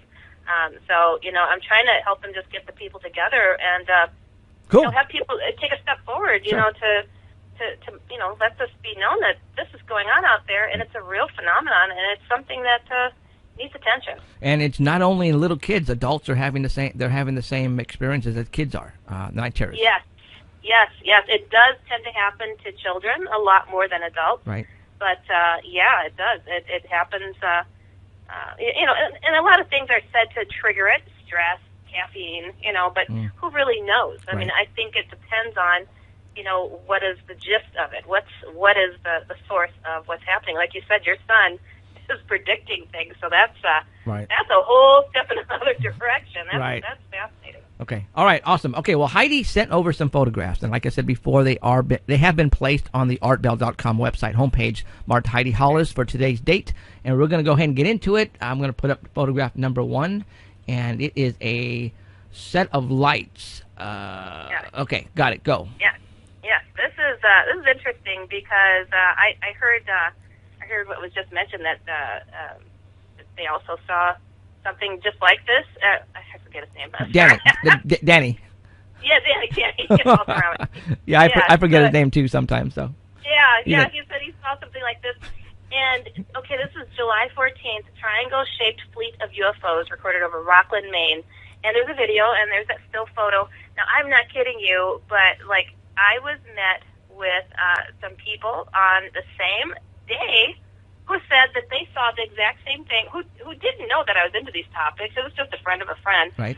And shows me the video of these lights. All right. forming. Now, what we're looking at now, right on the screen, is 4 lights. But one light is that the moon? It's like some weird reflection or something. Okay. Yeah, I'm not sure, but it is triangular shaped. And when you see the video, you'll see Right. the 3 lights moving together in unison. Right. Because I didn't know. I don't remember seeing that 4th one at the very end on the left-hand side. So that's just like a lens flare reflection. But what she's talking about, guys, is the 3 lights that are not blurry, but definitely zoned in. So that's the one she talked about. Yeah, they move from left to right. Yes, all in unison, really steadily. It's kind of, and I always love the audio of when people see stuff out of the ordinary. It's like, what is this? What am I seeing here? I love it. And, when I saw the video of this friend of a friend, it was almost identical on the same night here in Chicago. Same date. So it's just so weird. I don't know. A lot of triangular-shaped craft are being seen around. So, yes, it is. So on to number 2. Number 2. Let me go to number 2, Mothership. Yeah, this is called a mothership. All right, this is March 30th over at Houston, Texas at 2:30 a.m. What's being described as a mothership was spotted, and it shows several UFOs coming out of a main ship. When you watch the video, it's kind of clumped together, but you can see that first image there. You know what? I didn't have the first image up. Let me put the first image back up. Hold on. I goofed. Okay. I thought I had it up. Okay. There is the 3 that she was talking about first before, guys. And we're talking. And this is a report from Jaime Masson. He was giving a report about this. So, so that main glowing portion has these little parts trickling out of it. Okay. Which and they're kind of shifting around. It's really kind of a really cool video, honestly, to watch. And when you look at I don't know which picture Well, you're looking at. You're looking at you see, what happened what happened, Heidi, is the first picture I didn't have up, so I went back and I placed it on there really quick so people could have an idea what we were talking about. So now I'm back to the second picture on the mothership. Oh, okay. The one that's white and black, where with the writing that says the objects were shifting position. This is an absolute separate UFO sighting. Uh-oh. So yeah, picture number 2 and then picture number 3 go together. That first one was a video of a triangular shape. This one's totally different. Okay, so which picture shall I have up right now? So that one there, picture number 2, picture number 3, those two go together. Okay. So I had number 2, so now number 3 is up. Yeah. Okay. So this is the same one that's over Texas, Houston, Texas at 2:30 a.m. And they put this interesting filter on there to show some of the energy that surrounds the object that was seen. In the video link that was placed up on the website, I will get to that one. Okay, there we go. All right, so there is another image that you could go to picture number 4, just to show how some of these larger ships are known to fragment. I had not seen this image and video before, so everybody, you got to check out this video. This is really a fascinating one. Picture number 4, in the video, further into the video that's up on the website, you'll see this main glowing portion that Jeffrey has up on the screen right there, and then you see this string of lights that are like, it almost look like it's a streak of light, but they're not. In the video, you'll see this main glowing spot shooting these little orbs out. It's amazing. This video was taken May 22nd, 2009, and my Spanish, I do not speak Spanish. Satellite? Ciudad? I don't know. CIDUDAD SATELITE, satellite. But it's also referred to as being a mothership releasing several orbs. I mean, it is an incredible video to see. I wish I'd seen that one sooner. That's a wild one. I've seen that. I've seen this one. This one's really good. Really good. Yeah, it's something else. So moving on to picture number 5. Number 5. Got it. Yes, this one was taken July 13th over Bensenville, Illinois. And what the witness thought were UFOs zipping past, this video is incredible. Okay, so he's like wanting to document some of the strange weather patterns that we've had over here in Chicago as well, here in the Illinois area. Just absolutely crazy storms. Well, he's shooting video, and to his right, he's like, oh, look over here, we have a beautiful sunny sky, and to our left, we've got, the real show, and it was like an electrical storm going on to the left, right? And he's like, it's just silent, you don't hear anything, you just see lightning kind of zigzagging all over the place, and then he's like, this is really cool, and then he goes, why did I just see a UFO go past me in the video? So, and I'm like, hold on. I stopped it. I paused it. I'm like, that's not a UFO. It's a rod. Jose Escamilla, come on now. This is all rods. There were 2 rods that shot through this video, and that first image there is one. I mean, it's a big one, too. Wow. And they seem to be responsible for the electrical anomalies that were going on, because it was just wild. It was just wild. When you go to picture number 6, the next picture. Number 6. And again, everybody, this is also on the Dark Matter Network. The Dark Matter Digital Network at artbell.com. These pictures are on there right now, and the links for the videos. If you are listening to us at the artbell.com website, you can go there and catch up on what we're talking about. So we're going to picture number 6, you said? Yep. Okay. And picture number 6 shows the very beginning of this one. Well, I think this is the UFO he made a comment on, like, why did I just see a UFO pass me? So you see the beginning of this tiny rod, and when you progress to picture number 7 and then picture number 8, you'll see this rod just totally come into view. It's just like shoots down, swoops up towards the camera. So go ahead and click on through them, because wow, it's amazing. I actually forwarded the video to Jose Escamilla to let him have a look at it. it was an absolute wild video to see. I love the comments that the guy is making too. Oh, why did I just see a UFO zapping past me? But I'm like, it's a rod. Oh my gosh, there's 2 rods. That's really cool. I mean, these rods are not little things sometimes. I mean, I don't know. I always would think in my head, oh, rods are these little things like the orbs that people see, but these are some big mothership rods or something. Yeah, you know what? Depending on how far they are or how close they are, you can't tell the size. But yeah, I don't know. I really don't know how big these are. But I saw the video, and I remember the guy goes, "Didn't I just see a UFO?" Just that was funny. It is, right? I love it.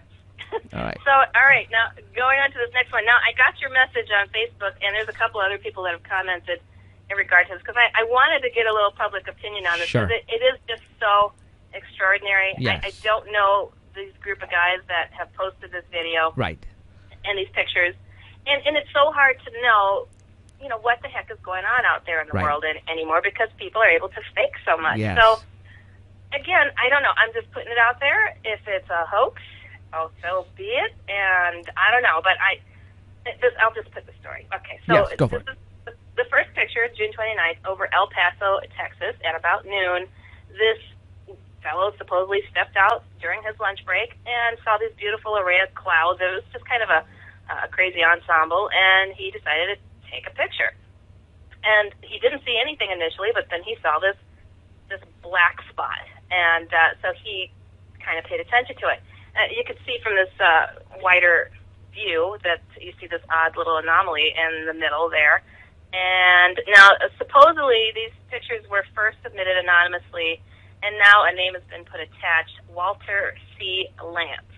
I don't know what's been made of this person exactly, if he's found to be legit. I'm not sure. But if you go to the next picture, you'll see a closer-up image of what is seen there. And I don't know about you, but the thought of Star Trek and the Borg coming to invade us.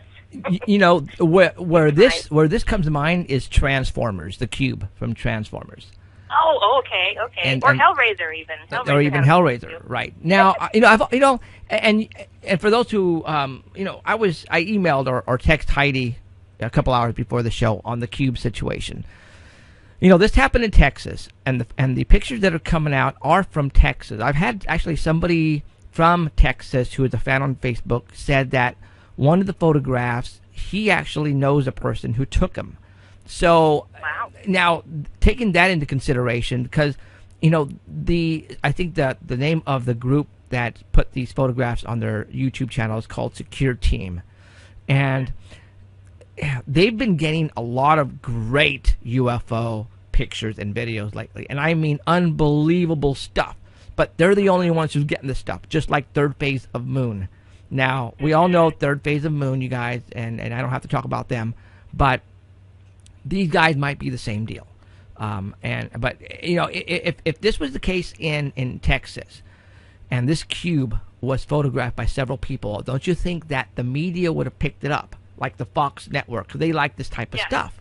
And I haven't heard that. I haven't seen a news report at all from that type of news network. So that right there. I didn't find it. Yeah. So I don't know. I don't know what to say. Right. It's one of those. Well, that's interesting though that somebody said, "Hey, I know the guy that took this." That's interesting. So that. I'm just saying that might give it some credibility right there. Now, was he pulling a fast one on me? I don't know. Right. It's like, this is one to just keep an eye on, I guess. But, I'll put it out there. This is what it's being depicted as, like a wormhole type of cloud that manifested and dropped this black cube out of the sky. What looks like a black cube initially. Right. So I guess going on to the next picture. Okay. Let me next picture here too. is You'll see that the guy is pointing at I don't know if you're on the picture. Yeah, he's pointing at it like, oh my goodness, I see it right there. Right. And then going on to the next picture, this is a closer up shot of him pointing at it. Okay. And the following picture shows a filter that was applied to show some of the so-called energy that's being manifested around the craft. There's a couple of filtered photos there, too. Now, I saved the last, this last one for the best for last, let's put it that way, because this is Borg written all over it. It's just Borg, straight up Borg. And it's just so, like, out there, it made me go, really? Come on, really? I mean, I've seen a lot of UFOs, and that would have made me feel all Star Trek-y inside and then go, OMG, they're coming for us. Right. They're going to simulate us. I don't know. It's really a freaky, freaky thing. As you see, it's picture number 15 and then 16. Okay. Now, taking that these cubes were filmed in Texas, that it happens to be one of the locations where our military is doing some training right now on Jade Helm. They're setting up shop all over Texas. Is one of the theories among the conspiracy theories that are talking alien invasion or alien they're gonna pretty much come out and say, hello, we're here, and Texas happens to be one of the places that's supposed to happen, hence these great cube videos coming into, you know what I'm saying? So I don't know, can this be some real stuff here? I don't know. I don't know, but are you able to pull up the one that looks that shows like the metallic surface of the craft and like the etchings on it? Yeah, so it's right picture now, number 16 and then all right, 17. Okay, there's 16. I'm going to zoom in on 16 real quick a little bit, but that that cube has, wow, there's some I don't want to say etchings on it, but yeah, I see what you're saying. Yeah, then to the next one, that big, the big blown up one. There's a big blown up one right here. And then there's another one that shows it even closer. Oh, you're zooming. That's cool. No, I'm at the next one now that's zoomed in it now. So cool. Yeah. So, and now this is a trip. So supposedly, these same folks that put this video out, they got another witness who took another photograph from another perspective, and she went on record, and that video of her telling her story is actually also linked up on the site. And so if you go to that next picture, the one that's kind of in blue of the cube, this is supposedly from her perspective and what she saw. That shows even more of the etchings on the side of this odd-looking craft. That's freaking Transformers right there. That's the cube. That's freaking cube from Transformers. I swear that's what it is, man. And again, what have I been telling people, that there are hints in these movies, and expect to see something in the near future that resemble this. And look what we're looking at. I mean, is this for real? I know. It's like, if this is real, this is some serious stuff here. I mean, my goodness. I don't know. It's wild, you know. And this is what makes me, you know, wonder too, because I have seen bizarre UFOs. I saw a diamond-shaped UFO before I'd heard of anything like that before. And it was like, you know, I got the scratched heads, you know, like, what are you talking about, Heidi? I'm like, no, really, I saw a diamond. But luckily I had other witnesses with me, too. Right. But it was, like, off the books. Nobody had seen such a thing. So you just kind of wait till somebody else does out there. And, you know, so when I hear about these cubes, supposedly there's been other cubes photographed. One over Antarctica not so long ago, and some scattered ones here and there. So there are some cubes out there, but it's still a bit rarer. But I don't know. Yeah, but cool stuff. I've got one good email that was sent in directly to oddadvicehh@gmail. If you got time. Yep, go for it. You're on. All right. So, okay, this one is interesting. It says, "Dear Heidi, hope you are well." Well, I'm getting over bronchitis. I don't know if you will read this. I'm reading it, but I have hopes that you will because of my experiences, especially of the lava man thing. You're gonna love this, Jeff. All right, go for it. It has me looking for answers. First and foremost, my Hat Man story is fairly innocuous. Okay. I can't pinpoint the exact date, but it was the summer of 2007 at about 10 a.m. Okay, I was taking my friend to the Chicago area for a girls' day, and we were traveling on Highway 30 east in Illinois. I was driving, and we were talking, and then up ahead, about a quarter of a mile, I saw something walking on the south side of the road. Didn't think much of it because I thought it was a guy walking on the side of the road. So my first thought was, I'm going to have to get over this guy. As we approached, we both stopped talking.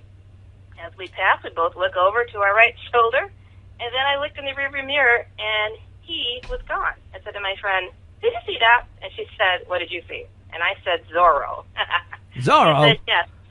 Yeah, she said Zorro. You know, believe it or not, a lot of people say Zorro. It's kind of funny. You know what? And you know what? It's because they have never experienced anything like that, so they have to think of the next, you know, what it reminds them of what it reminds them of. So yeah, I mean, oh yeah, Zorro. for sure. She said, "Yes, an all-black figure with a cape and a hat." And she goes, "This is my hat experience. A dark as night figure walking on the side of the road in broad daylight, creepy as all get out." So this leads me into another experience on that same highway with my sister. Fast forward to spring of 2011. My sister and I were coming home from our parents' house, heading west on Highway 30. I remember it was springtime 2011. My mom was really sick. She had cancer, and we were talking.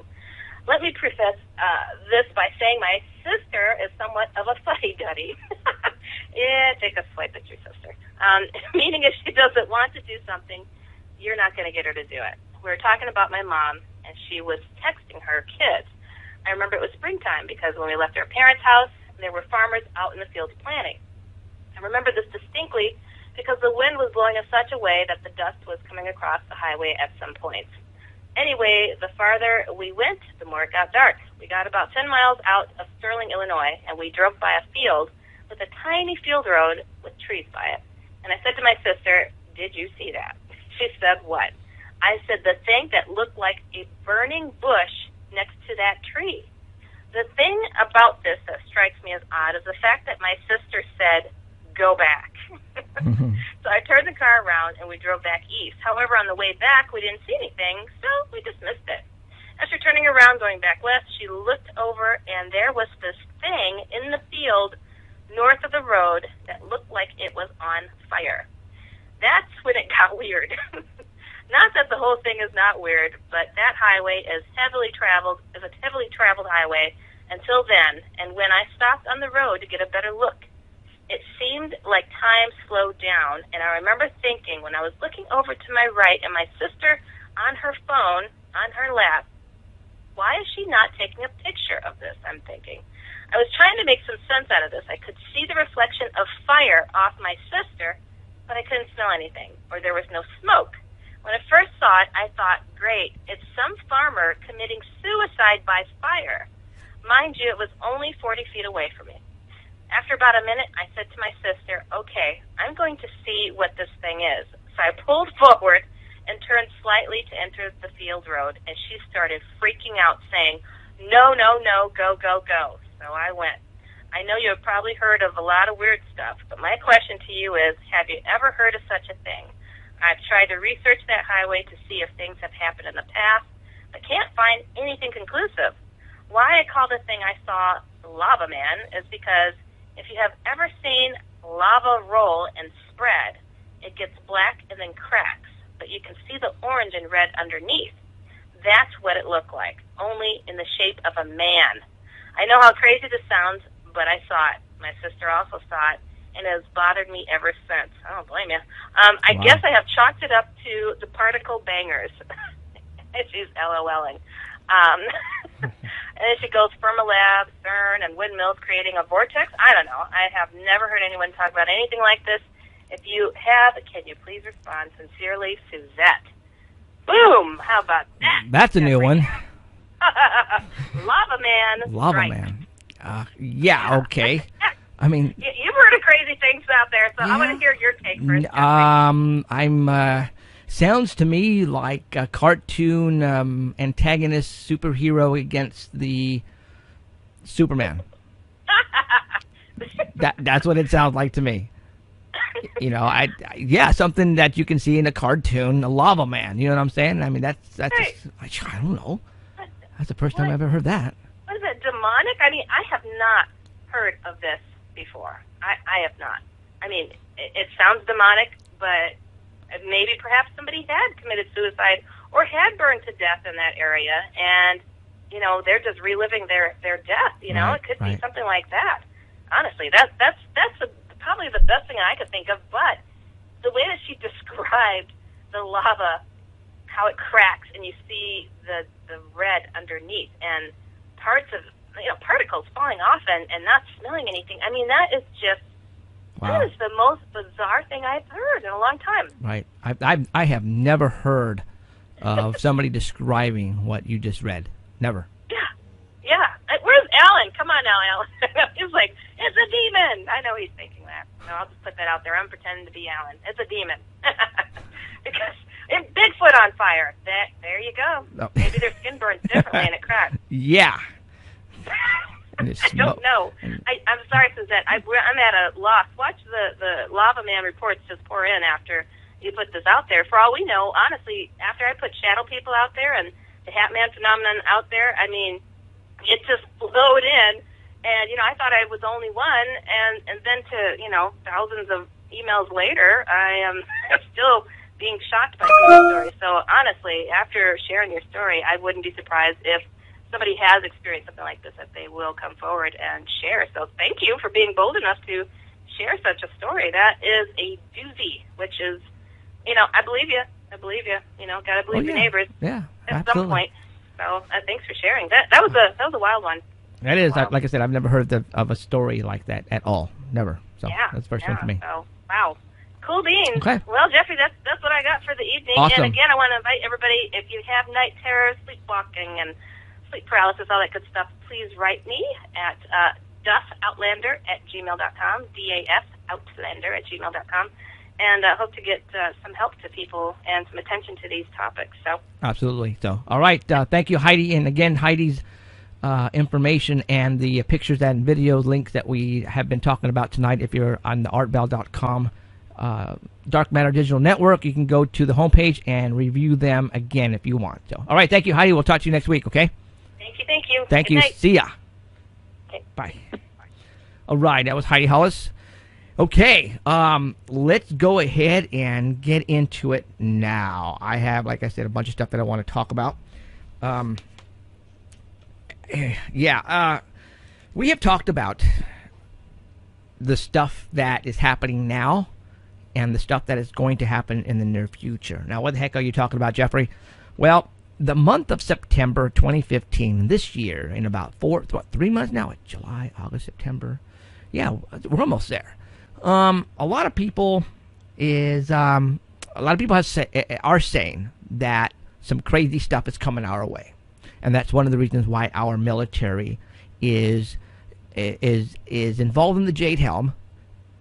Is one of the reasons why they're placing military vehicles all over the United States in several places around the United States. And matter of fact, I wrote down where Jade Helm was supposed to take place: Texas, New Mexico, Arizona, California, Nevada, Utah, and Colorado. All right, let's talk about September. Now, you guys are probably going, where did you hear about September? I started hearing about September about a couple of months ago. And there's a week at September that they're talking about. We're talking about September the 21st through the 28th. All right. So what I'm going to do right now, real quick, is I'm going to put up a snapshot of a schedule that's supposed to be happening in September, and I want you guys to read it. Okay. In September, the Pope is coming to the United States of America in September. Well, big deal. Who cares? Well, all right. Let's talk about the Pope. He's going to be coming down to New York, and he's going to be actually doing some things that have never been done before, or from what I understand. September the 23rd. All right. The Pope will be meeting at the White House with Obama. Okay, big deal. So they're going to have tea and some coffee and talk. That's what, if a Pope was going to come down, obviously that, it's a given that be the first place to go and speak to, the President of the United States. All right. September the 24th, which is the day after, the Pope will address Congress and the representatives.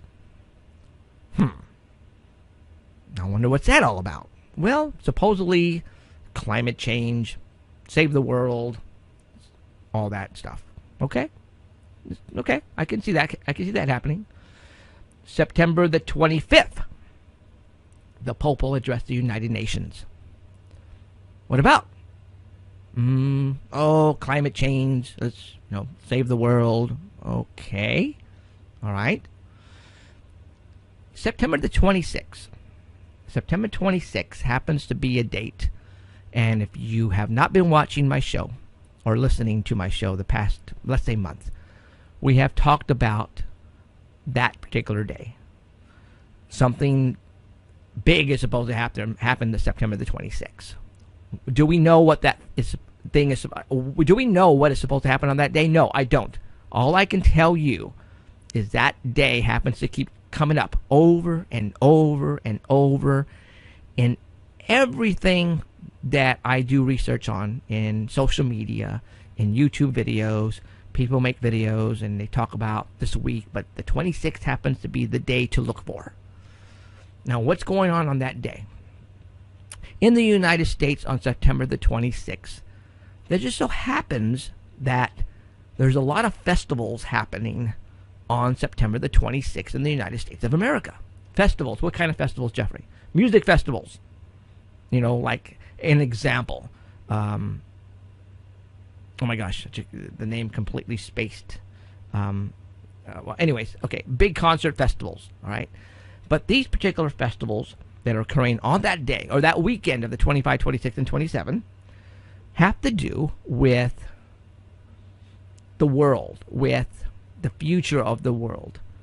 There is one happening in New York Central Park that 26, and it happens to be, and let me put up a picture of it really quick.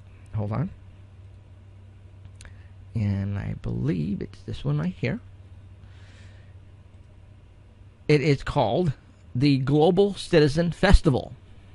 Global Citizen Festival. What a weird name to give a festival or a concert. And it is occurring on Central Park, Saturday, September the 26th, given by Pearl Jam, Beyonce, Coldplay, and Ed Sheeran. I don't know how to pronounce his name. I think it's that redhead dude, if I'm not mistaken. But anyways, this is a free event, but you have to win the tickets. Okay. Global Citizen Festival. What the hell does that mean? Global Citizen Festival. Sounds like a New World organization. Does that sound like possibly maybe something about the world coming together to form something? But I'm looking at this particular poster, and this Global Citizen Festival happens to be surrounded by a red, let's say, donut. Did you know that on the 28th, and I think it starts on the 26th and ends on the 28th, but the 28th happens to be the red blood moon that's supposed to be occurring on that night. All right. Also, from what I understand, CERN is supposed to be activating around that time as well. And you know what CERN looks like. This could, I'm looking at around a donut, basically a red donut with a hole in the middle. A portal, a Stargate, maybe. All right. Okay. So I'm just going to leave that with you to, figure out what that red donut could be. So now let's go back to that schedule that I had up again, and I'm going to read it to you. September 26th is a concert. Now, September the 27th, the Pope will be at Ground Zero and hold a massive outdoor mass. And then September 28th, the last blood moon, and I believe the next one is going to be 3 or 4 years from now. Let's talk about that weekend. I have been writing down what other people have been talking about out there as far as what they think is going to happen on September. The main one, and I don't think it's supposed to actually be here by that time. I think it's on its way. The Planet X Nibiru. I remember hearing about that 3, 4, 5 years ago from a friend of mine at work. And I said, what the hell is Nibiru? Well, the planet that comes every 3,600 years, supposedly carrying our ancestors on them, the Anunnaki, possibly. Now, they say, though, that the Nibiru is not going to be visible until, like, February or March of next year. but can be actually it can be really, really visible. And I mean, you can see the darn thing like the moon type of deal. That September, supposedly, if that Planet X or Nibiru does come this way, they say it's going to be dragging a lot of junk with it, meteors and stuff like that. Okay, from what I understand, we're supposed to get a lot of that's going to hit the waters off the Atlantic Ocean, and my sources have been telling me look out for a possible hit in the Atlantic Ocean. And a lot of people were saying that Puerto Rico is going to get wiped out, and whatever's going to hit in the Atlantic Ocean is going to cause a tsunami and wipe out the east coast of the United States. What? Well, that is one of the theories. All right. Now, let's take that theory and let's run with it.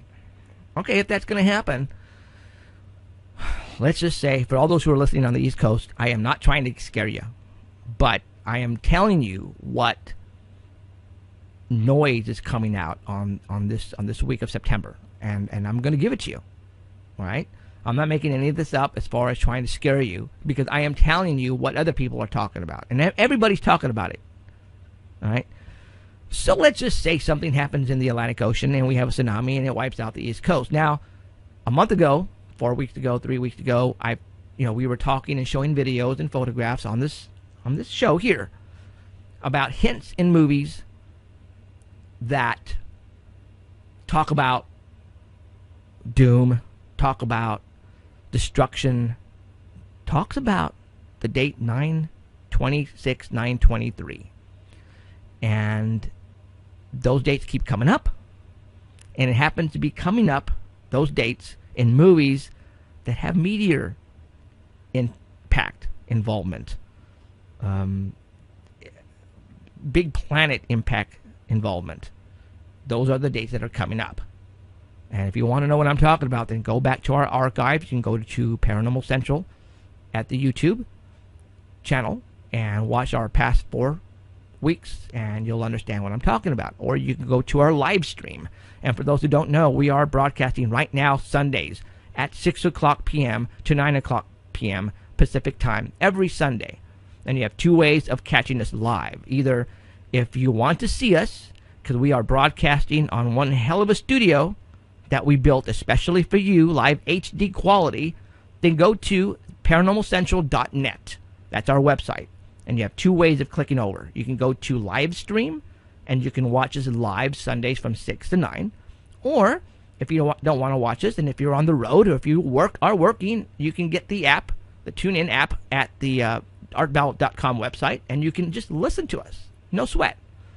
All right? But, so, again, you can go watch our archives, or go listen to our archives on YouTube or live stream. So, anyways, those dates are coming up on movies that have been like 10 years ago. Movies that people put out in theaters with these dates in it. And I don't know. Let's see. So it's crazy. It's this date keeps coming up. I don't know what else to tell you guys, but I don't know. So anyways, all right. So let's talk about the dates again. Is it Planet X? Is it Nibiru coming away? I don't know. So take that to consideration. Now, the economy. People are talking about the economy going down. And if that does happen, then people's monies are going to disappear. You're not going to be able to get your money. All your 401ks, everything's gone. Your savings are gone. People are, 93 million people right now don't have jobs. How are they surviving? It's the government who's giving them money, giving them food stamps, giving them welfare to survive on. What happens if all that stops? Because these people are living on paycheck, I don't want to say paycheck, government handout to government handout. So whatever they have in their cupboards, whatever they have in their refrigerator, that is it until the next one arrives on the 31st, or the 30th, or the 31st. If that doesn't happen, all these people are going to loot, and they're going to go and they're going to get whatever it takes to survive. And that means they're going to take what you have at your home. So you better be ready if that's the case. And you better be ready to defend if that's the case. And that's why I have been prepping. That's why I have told people that they need to prep. As a matter of fact, this past week, I was notified by a Facebook friend, Megan, and she said, hey, I was just at the Winco. Oh, do I have that up? Yes, I was at the Winco at Ashland and Peach. And let me put this up. And they have MREs for sale. But these are not in the full packaged. These were actually open packaged. And then what they did is they spread them out. Because usually on an MRE package, military food supply, they usually have something to drink, the main course, like a brownie or a cracker and all that. So I'm going to tell you what you're looking at right now. You have a pouch, a water pouch, and you have like some chili. You have a main course of pasta, beans. You have a brownie. You have a cracker, and you have cheese spread or peanut butter spread. And you can buy each individually. And I'm thinking maybe that's why they did it, because the Winco, it's a very cheap, and I don't want to say cheap, it's low-cost foods. So they felt that, okay, maybe in order, because nobody would want to buy a $15 package. That's just absolutely ridiculous, right? But if you can only afford so much, then let's open up the packages so that way you can buy maybe a little bit of this and a little bit of that. So this was at a Winco, guys. They're selling MREs at a Winco. Did I go and get some? You bet your life I did. I'm not going to tell you how much I spent, but I did grab a lot. That is going to be in our bug out bag. I had it. I was, people were making fun of me purchasing MREs. Let me tell you something, you guys. The reason why I do this, because I feel that we're here for a purpose, and that's to inform you of things that are happening or things that are going to be happening in the near future that you don't know about. You guys who are listening out there have lives, and so do I. But I have people, I have friends that help me look for stuff like this. All right? And then you guys have your family, you guys have your jobs during the day, you guys wake up in the morning, you guys take your kids to school, you go to work, you come home, you have dinner, you pick up your kids, switch that around, and you watch TV, have the kids have do homework, and you watch a little bit of TV, and you go to bed, and you do the same thing over again the next day. Well, there are things going on out there that I think I need to tell you about. And that's why I'm telling you about what's going on at Winco. They're giving MREs. Now, take that and put it with the military Jade Helm, the September week connections, possibly. Okay, I've never seen MREs in a Winco or any place else like that ever. Why now? Is it a coincidence? Well, in this field, I find that there are no coincidences at all. This is there for a reason. Okay, so I am telling you that there are MREs at the Peach and Ashland Winco in Fresno, California, if you want to get some for a bug out bag. What is a bug out bag, Jeff? Well, a bug out bag is a bag, a duffel bag, a very small suitcase. Let's say you are home or you are at work and a major disaster occurs around you, an earthquake or whatever, and you have to somehow get out of town, go someplace far, and do it now. Do you have time to go home and pack, find the necessities you need, and then get out? That's going to take some time. Why not already have a bag ready to go with a couple of changes of clothing, with some food, water, a weapon, flashlight? All right? I would put this in a bug out bag. MREs. Absolutely. Somebody was making fun of me, saying, oh man, you're going to have diarrhea now. The food tastes awful. What I would do is I would put rice and beans in a plastic bag, which is fine if you have time to stop and cook it. But if you don't, then you need something that you can eat while on the run or when you're driving away someplace far. This is what I suggest. If not, then if you have food in the cupboard like canned goods, tuna, whatever, that's also great too. But I'm giving you different options here. So, a bug out bag. Now, what's kind of weird is that last week on the Today Show, they had, a matter of fact, it was the day after the hackers hacked into the Wall Street. The hackers hacked into the United Airlines. They had to shut down the United Airlines flight terminals because of the hackers. You guys remember that? Several things happened that day. 4 or 5 things got hacked. So they say it was hacked. So they were talking about it on the Today Show. And I remember it was the three ladies and the one guy. All right? The one lady on the left, she was the black girl. She was saying, well, I have a bug-out bag, and it's, near my door. And they looked at her, and the guy started laughing at her. And she goes, no, I have a bug-out bag with a couple of days worth of food, some clothing, and a weapon, and some money. And I went, whoa. Finally, somebody who's smart enough to even come out and say that on the Today Show. And the other girls were like, wow, I wonder if I should do that too. And then the guy was making fun of her, and he was going, I'm just going to go ahead and sit down, put my head between the knees, and just say, take me. I'm like, really, dude? You're just going to go like that? I'm not going to go like that. I'm going to put up a fight. Right? Am I saying that it's the end of the world as we know it in September? Absolutely freaking not. All right?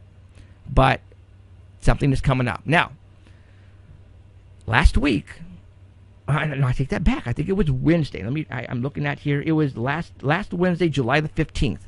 The Fox News, Brett Baer, I think is it, Shepard, I think is his name. He was talking about a massive earthquake that's going to occur on the West Coast, Seattle, Washington type of fault. There's a fault out there. And he was saying it's going to be about a 9.0. And it hit social media. Social media kept on sharing. Everybody shared it. And people were going, look it. They're trying to do scare tactics on people, and they're scaring them. Let me tell you what happened and I wrote it down here. Let me tell you what happened. Where'd I go? Well, a couple of days before, something happened on the Today Show again. A ticker appeared at the very bottom stating that a 9.0 earthquake just occurred at the Bay Area. Swear to you guys. A 9.0 earthquake occurred. It was a ticker at the bottom of the Today Show on July the 10th. It was the July the 10th. Now, somebody sent me a photograph of a snapshot. CNN ran the same ticker. Same day. Breaking news. A major earthquake just hit the Bay Area, 9.0 on the Richter scale. CNN ran it as well on the same day, July 10th. And then on July the 15th, the Fox News came out with this telling everybody about a earthquake that will occur on the West Coast, usually on the Pacific Northwest area, knocking out Seattle and Washington completely gone. And it also goes down to the Bay Area. Now, don't you find that coincidental that on July the 10th, you have the CNN Today Show running a ticker at the very bottom that says major earthquake just occurred. What? You don't believe me? Okay, let's go ahead and put up I'm putting up right now the one that hit CNN. 9.0 earthquake hits Bay. Again, if you want to see let's see, do I have the one for the Today Show? Oh, look at this. I do. There's the one that says the Today Show right now. Massive 9.0 earthquake hits the Bay Area early this morning around 5, I think that's a.m. And it's a 7:44 they're running this ticker. This happened on July the 10th. You guys, no joke. Massive 9.0 earthquake on the Today Show. They're running this ticker. It just so happens that it occurred also on the CNN network, and they were running the same ticker. Now, obviously, I think they're owned by the same network, or were they running a test? But on July the 15th, Shepard Smith of the Fox Network does a 7-minute or 9-minute long thing,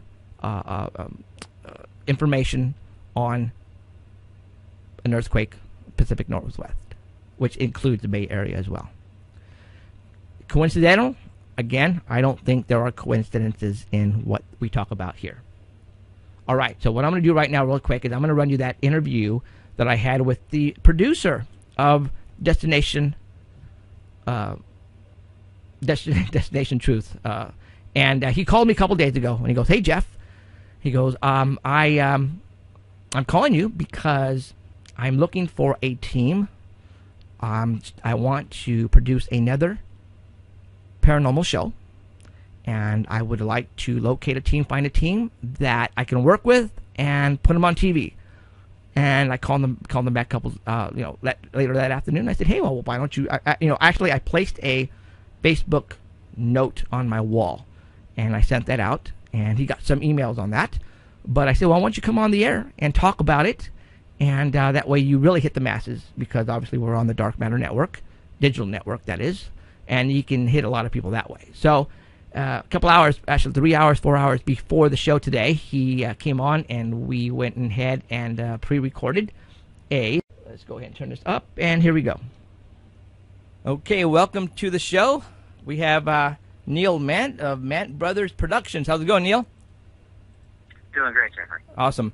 Well, you gave me a call a couple days ago, and you are in search of possibly putting another paranormal show together. But first, before we get to that, let's let everybody know what you've done in the past. And obviously, there's one major show that I think everybody in the world has seen. And if you haven't seen this show, well, then I don't. You've been in a whole cave someplace. But let's tell everybody how long have you been doing this? About 15 years, I think.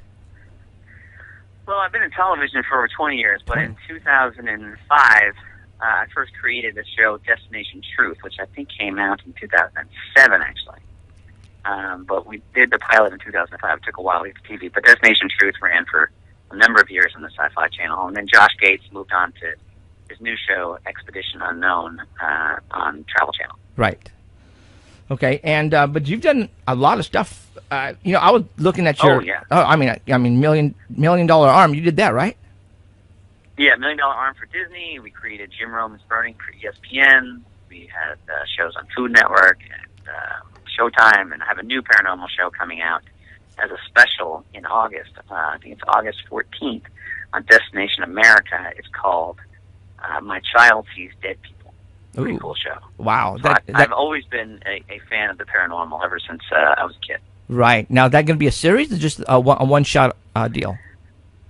We'll see how it goes when it airs. Okay. It's a special with a series option. So hopefully people will watch it. So please, everybody, tune into My Child Sees Dead People, August 14th on Destination America. And then, as we spoke the other day, I'm actively looking for new paranormal teams to create a show about. I have a couple of networks I'm talking with about a couple of concepts. Okay. And I'm open in the ghost hunting world as well as any other part of paranormal.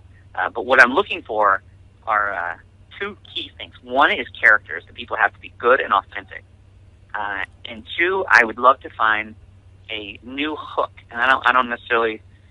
I have some ideas, but I'd love to hear people's ideas and see them doing that hook. That's what I'm looking for. Okay. Something different. I mean, yeah, everybody is into the paranormal, and it's getting hard now because you have your ghost shows and your Bigfoot shows and your UFO shows, and now we have to come up with something different, and it's getting harder, I think. So I can understand where you're coming from. But there could be a new entry. Again, like My Child Sees Dead People right. is a ghost hunting show. But what we do is our team goes into the house and does the hunt with the family. So traditionally, most shows, the house is, or the whatever the place is empty, and the team comes in and they say, "We'll take it from here." Right. That's not how My Child Sees Dead People work. We go in, we say, "All right, we do the hunt with you. Where have you had the experiences? Because you know the creaks in your house. So if your house makes a creak, we can be, oh, that's exciting." They say, no, that sound happens all the time. Right. But if there's a new sound or a new experience, you're going to know it, and that's what makes it different. Ah, gotcha. So you're up to basically any type of paranormal. It could be UFOs or monsters. Anything like that. Then that's what you're looking for. Yes, but I want a team that has been doing it consistently. They're good and ready for TV. They take it seriously, and as I said, they have their own unique approach. Okay. All right. Well, on Facebook, I placed an ad out for you. Have you been getting any calls or emails, actually? I have gotten a few emails, okay. So I appreciate that. Thank you. Right on. Okay. Well, let's give out your email because that's the point of contact. If you want to get a hold of Neil, his email is Neil at Mant Brothers, and that's, I'm going to spell that M as Actually, you know what? Make it even easier. Make it easier. Just go neilmant at Gmail. Neilmant at Gmail. Okay, so that's NEILMANDT at Gmail.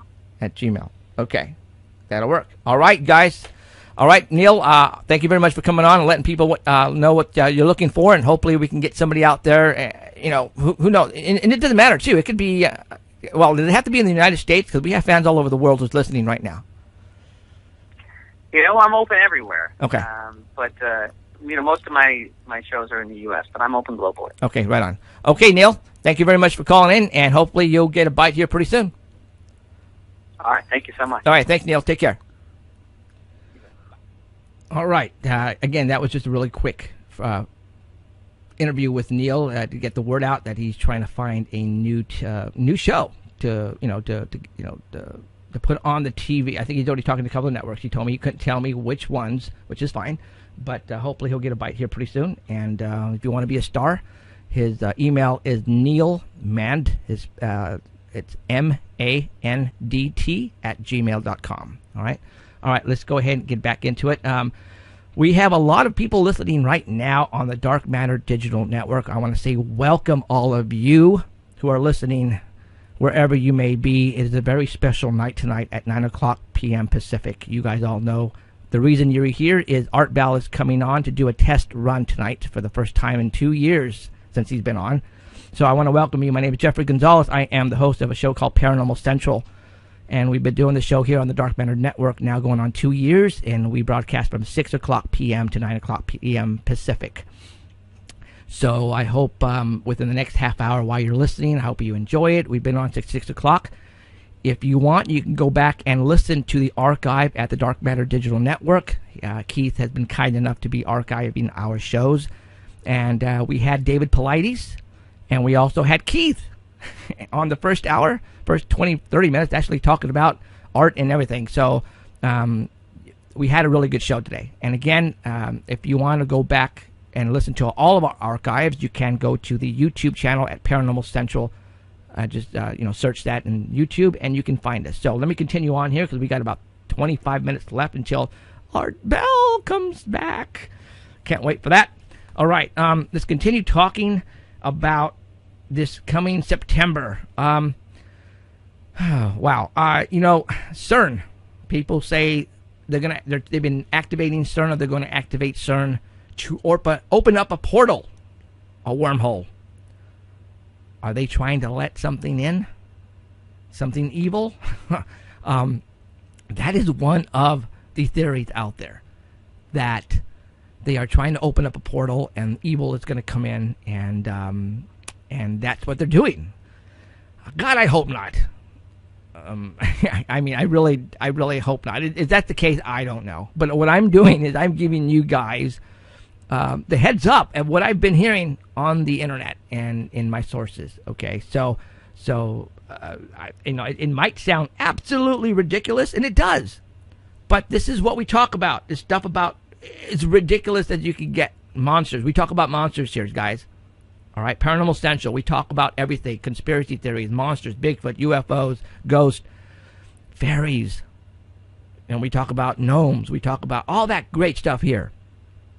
And don't let this scare you, but we talk about religion. Why? Because in the Bible, they actually talk about UFOs. They talk about Nephilim, giants. They talk about all that stuff. So we incorporate all that here. All right? A lot of people don't do that, but we do here. Okay? So let's continue on. Yeah. You know what? I want to show you something really quick. And again, for those who are listening at the Art Bell Network, I apologize, but we show a lot of stuff on my show, and because we do live video feed, HD quality. Robert Dean, a UFO researcher, put out some UFOs that the Russians, some files that he put out, that the Russians put out. So he put out a video, and there was this one particular snapshot that I'm going to show you right now that was taken from the ISIS. Now, for all those who have been watching my show the past years, and I think this was like 3 years ago. We had a massive sighting here in Fresno, California. Robert Thorson, a avid UFO watcher, called me on my 24-hour hotline. Yes, I have a 24-hour. At that time, it was a UFO, but now it's a paranormal hotline. And he says, Jeff, go outside right now, look up at this part of the sky. You tell me what you see. And I ran outside, so did my wife. I got my binoculars, and I saw something.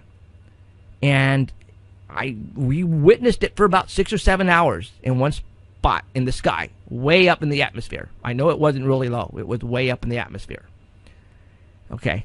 Now, Robert Thorson, because of he's been doing this a while, he actually, he had a video camera, and the guy was able to really zoom in on it really close.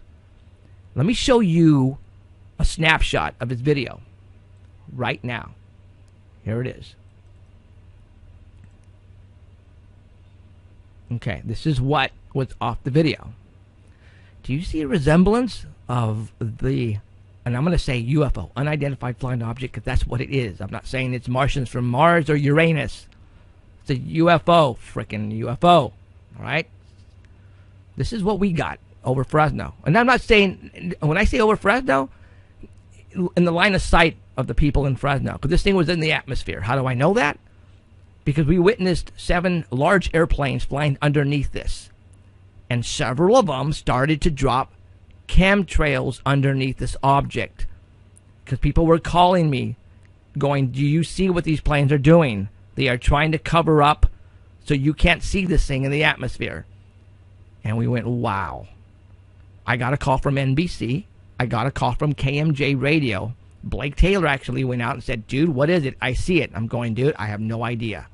So let me put back the picture from Robert Dean, Bob Dean from the Russian Files. Is that crazy or what? Pretty dang close, isn't it? Depending on how far and how close you are. Wow. This is the kind of stuff we're getting here in Fresno, California. As a research team, you guys, for those who are listening on the Dark Matter Network, I'm just not in a talk show. I have a team. I've been investigating the paranormal for over 13 years. The Sanger Paranormal Society. You might have seen me on Chasing UFOs with James Fox and Aaron Ryder in the Fresno area. You know, you might have seen my co-host Alan, who's not here, on Finding Bigfoot. You know, College Humor did a skit on me. We've been on news all over the place. You know, we are investigators, so we bring you some cool stuff here that we're showing you. So I hope you go back and watch the archives if you're listening to us right now at theartbout.com, because we have some cool stuff that you need to see. All right?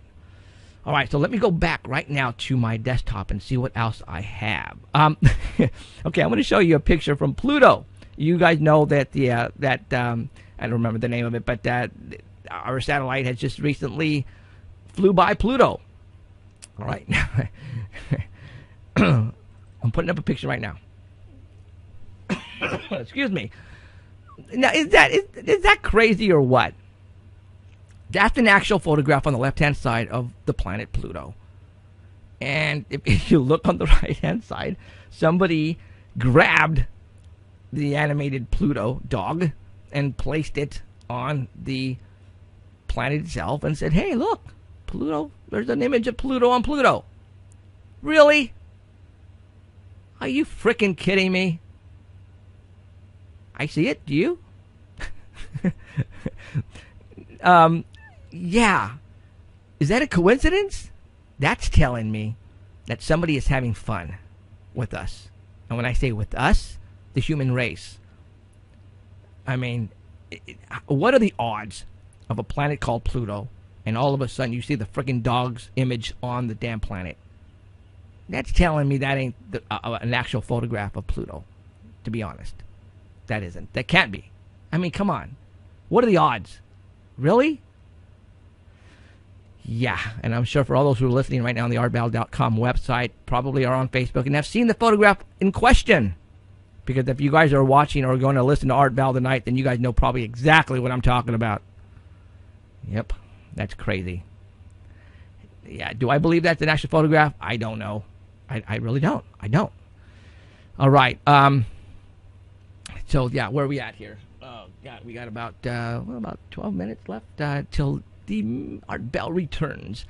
Okay, right now what I'm going to do for the people who are listening on the artbell.com website on the Dark Matter Digital Network, I want to welcome all of you who are tuning in and getting ready for the return of the man. Art Bell is probably the person who has put me in this position where I'm at right now. Without him, I don't think I would be investigating the paranormal. You guys are probably in the same boat as I am. I mean, who out there remembers at 10 o'clock turning on the AM station and dimming down your lights, whether you were in your bed by yourself and listening to Art Bell for 4 hours, from 10 to 2, sometime 10 to 4, back in the days.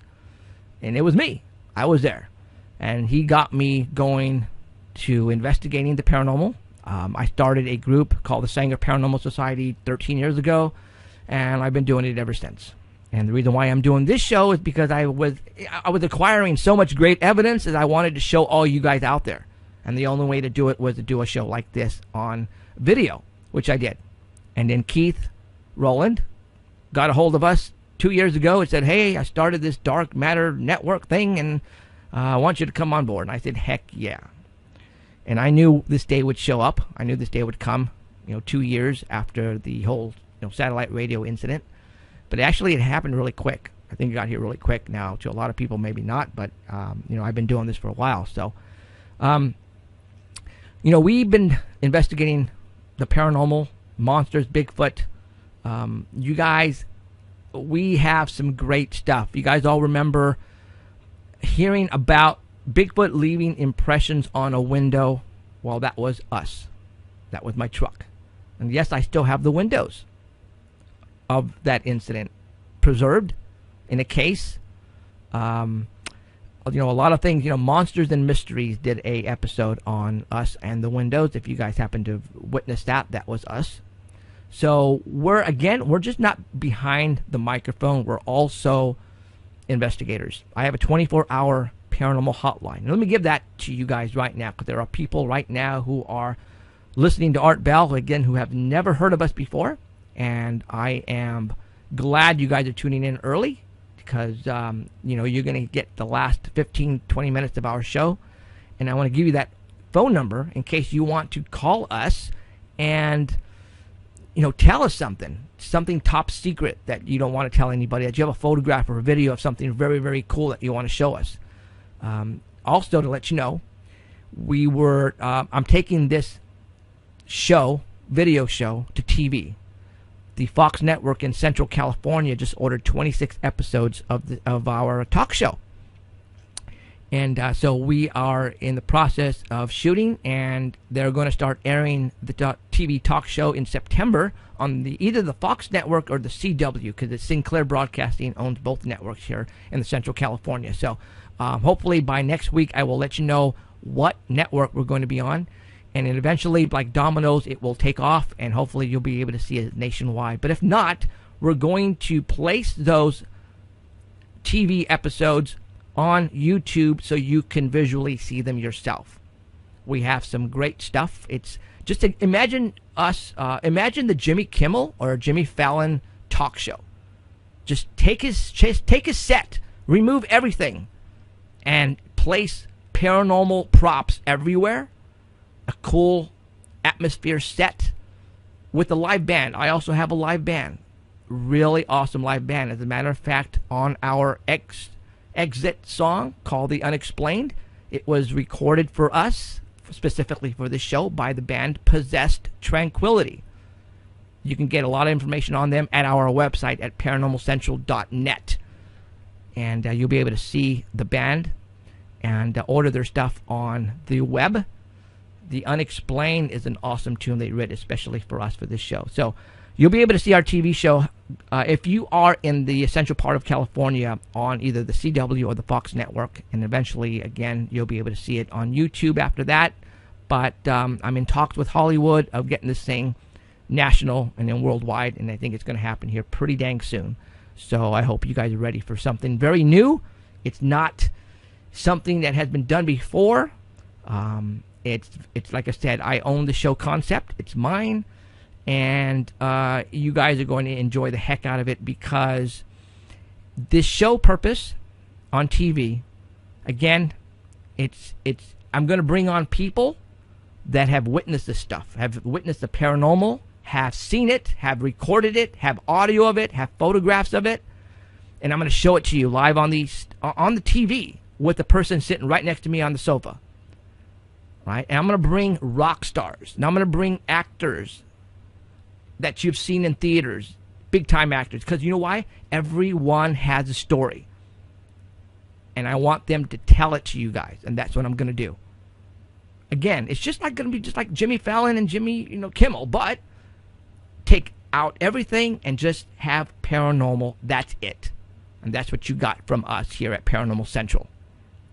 So I hope you guys keep tuning in on Sundays at 6 o'clock, whether it's on the Art Bell. What I would do, this is what I would do. I would tune us in on the live stream, right, and watch us live in the studio, HD quality, 6 o'clock p.m., but turn the volume down. And then go to the artbell.com website, the Dark Matter Digital Network, and turn the volume up there. And that way you can actually hear us. I think the audio on the artbell.com website is way better than live stream. So you can get the best of both worlds. And that way you won't miss out on anything. That's what I would do. That's what a lot of people are doing right now anyways. So anyways, I'm going to bring on people that you guys have seen, on TV. Who doesn't want to see their favorite rock band come on, play a song, and sit down on the couch with the band members and listen to say, hey, we were in freaking Arizona, offloading equipment, walking off the tour bus, getting out on the tour bus, and all of a sudden we look in the sky and we seen this freaking round object just hovering above the stadium. And we took photographs, and it's like, wow. Because there's a lot of people, the music that I listen to is, back in the days it was, alternative, but I don't want to say metal, but it was, electronic, like Nine Inch Nails, Stabbing Westward, Depeche Mode. That's my kind of music right there. We got Korn, 30 Seconds to Mars. You know where I'm coming from? That's my stuff right there. And that's the stuff I'm going to bring on my show to let you guys listen to. As a matter of fact, I'm not going to say who it is, but one of the bands that I just told you,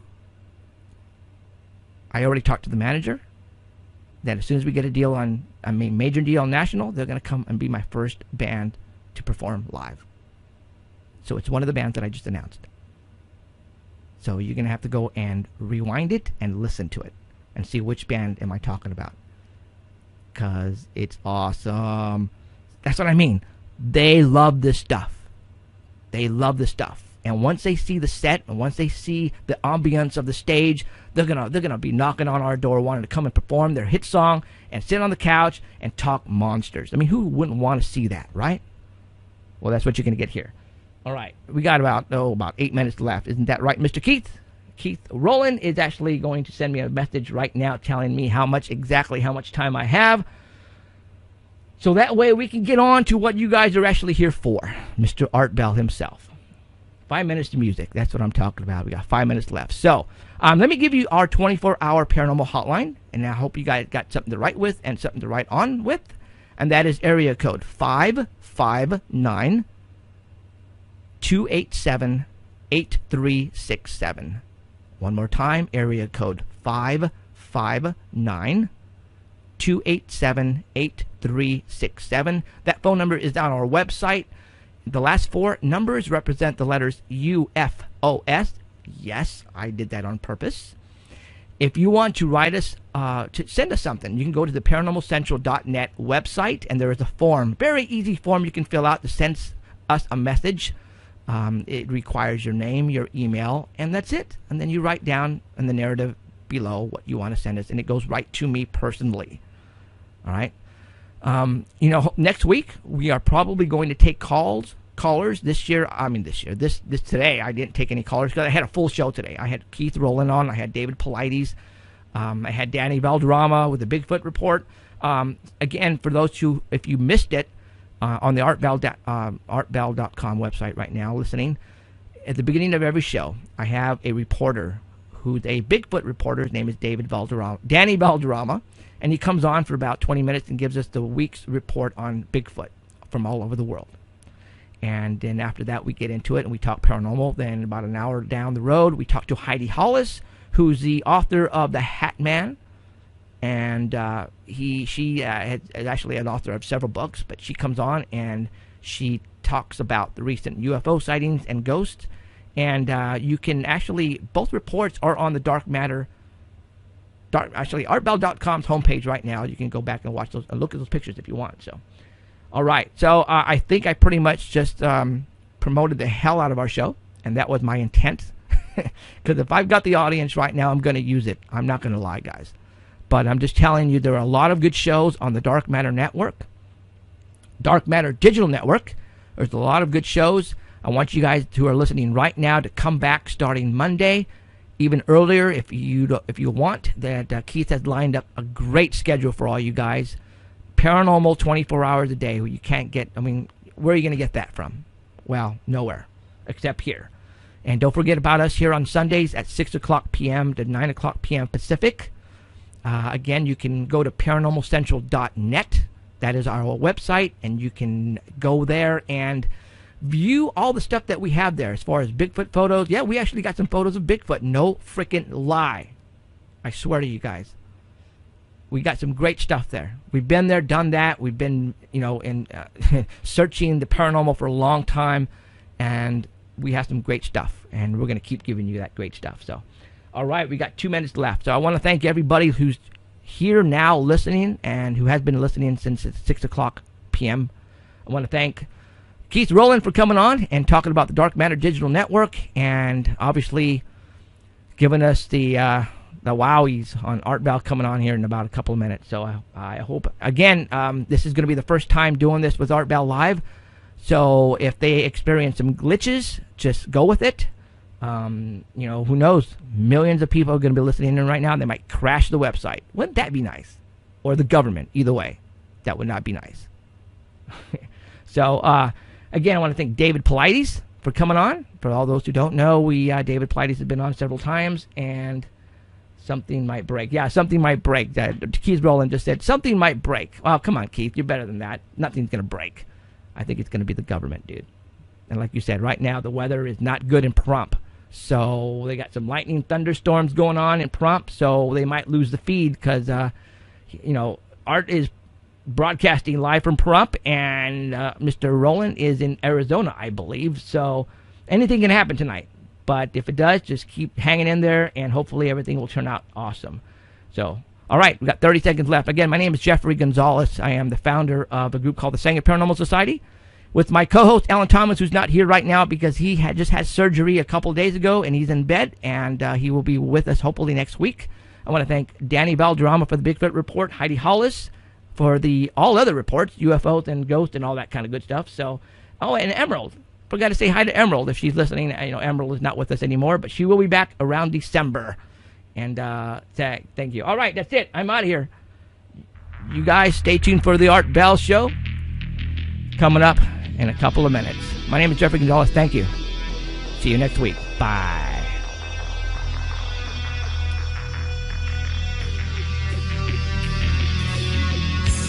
You have been listening to Paranormal Central with Jeffrey Gonzalez and Alan Thomas, broadcasting worldwide at paranormalcentral.net and on artbell.com. Stay tuned for next time. Remember to keep your eyes to the skies, and we hope you witness something you cannot explain.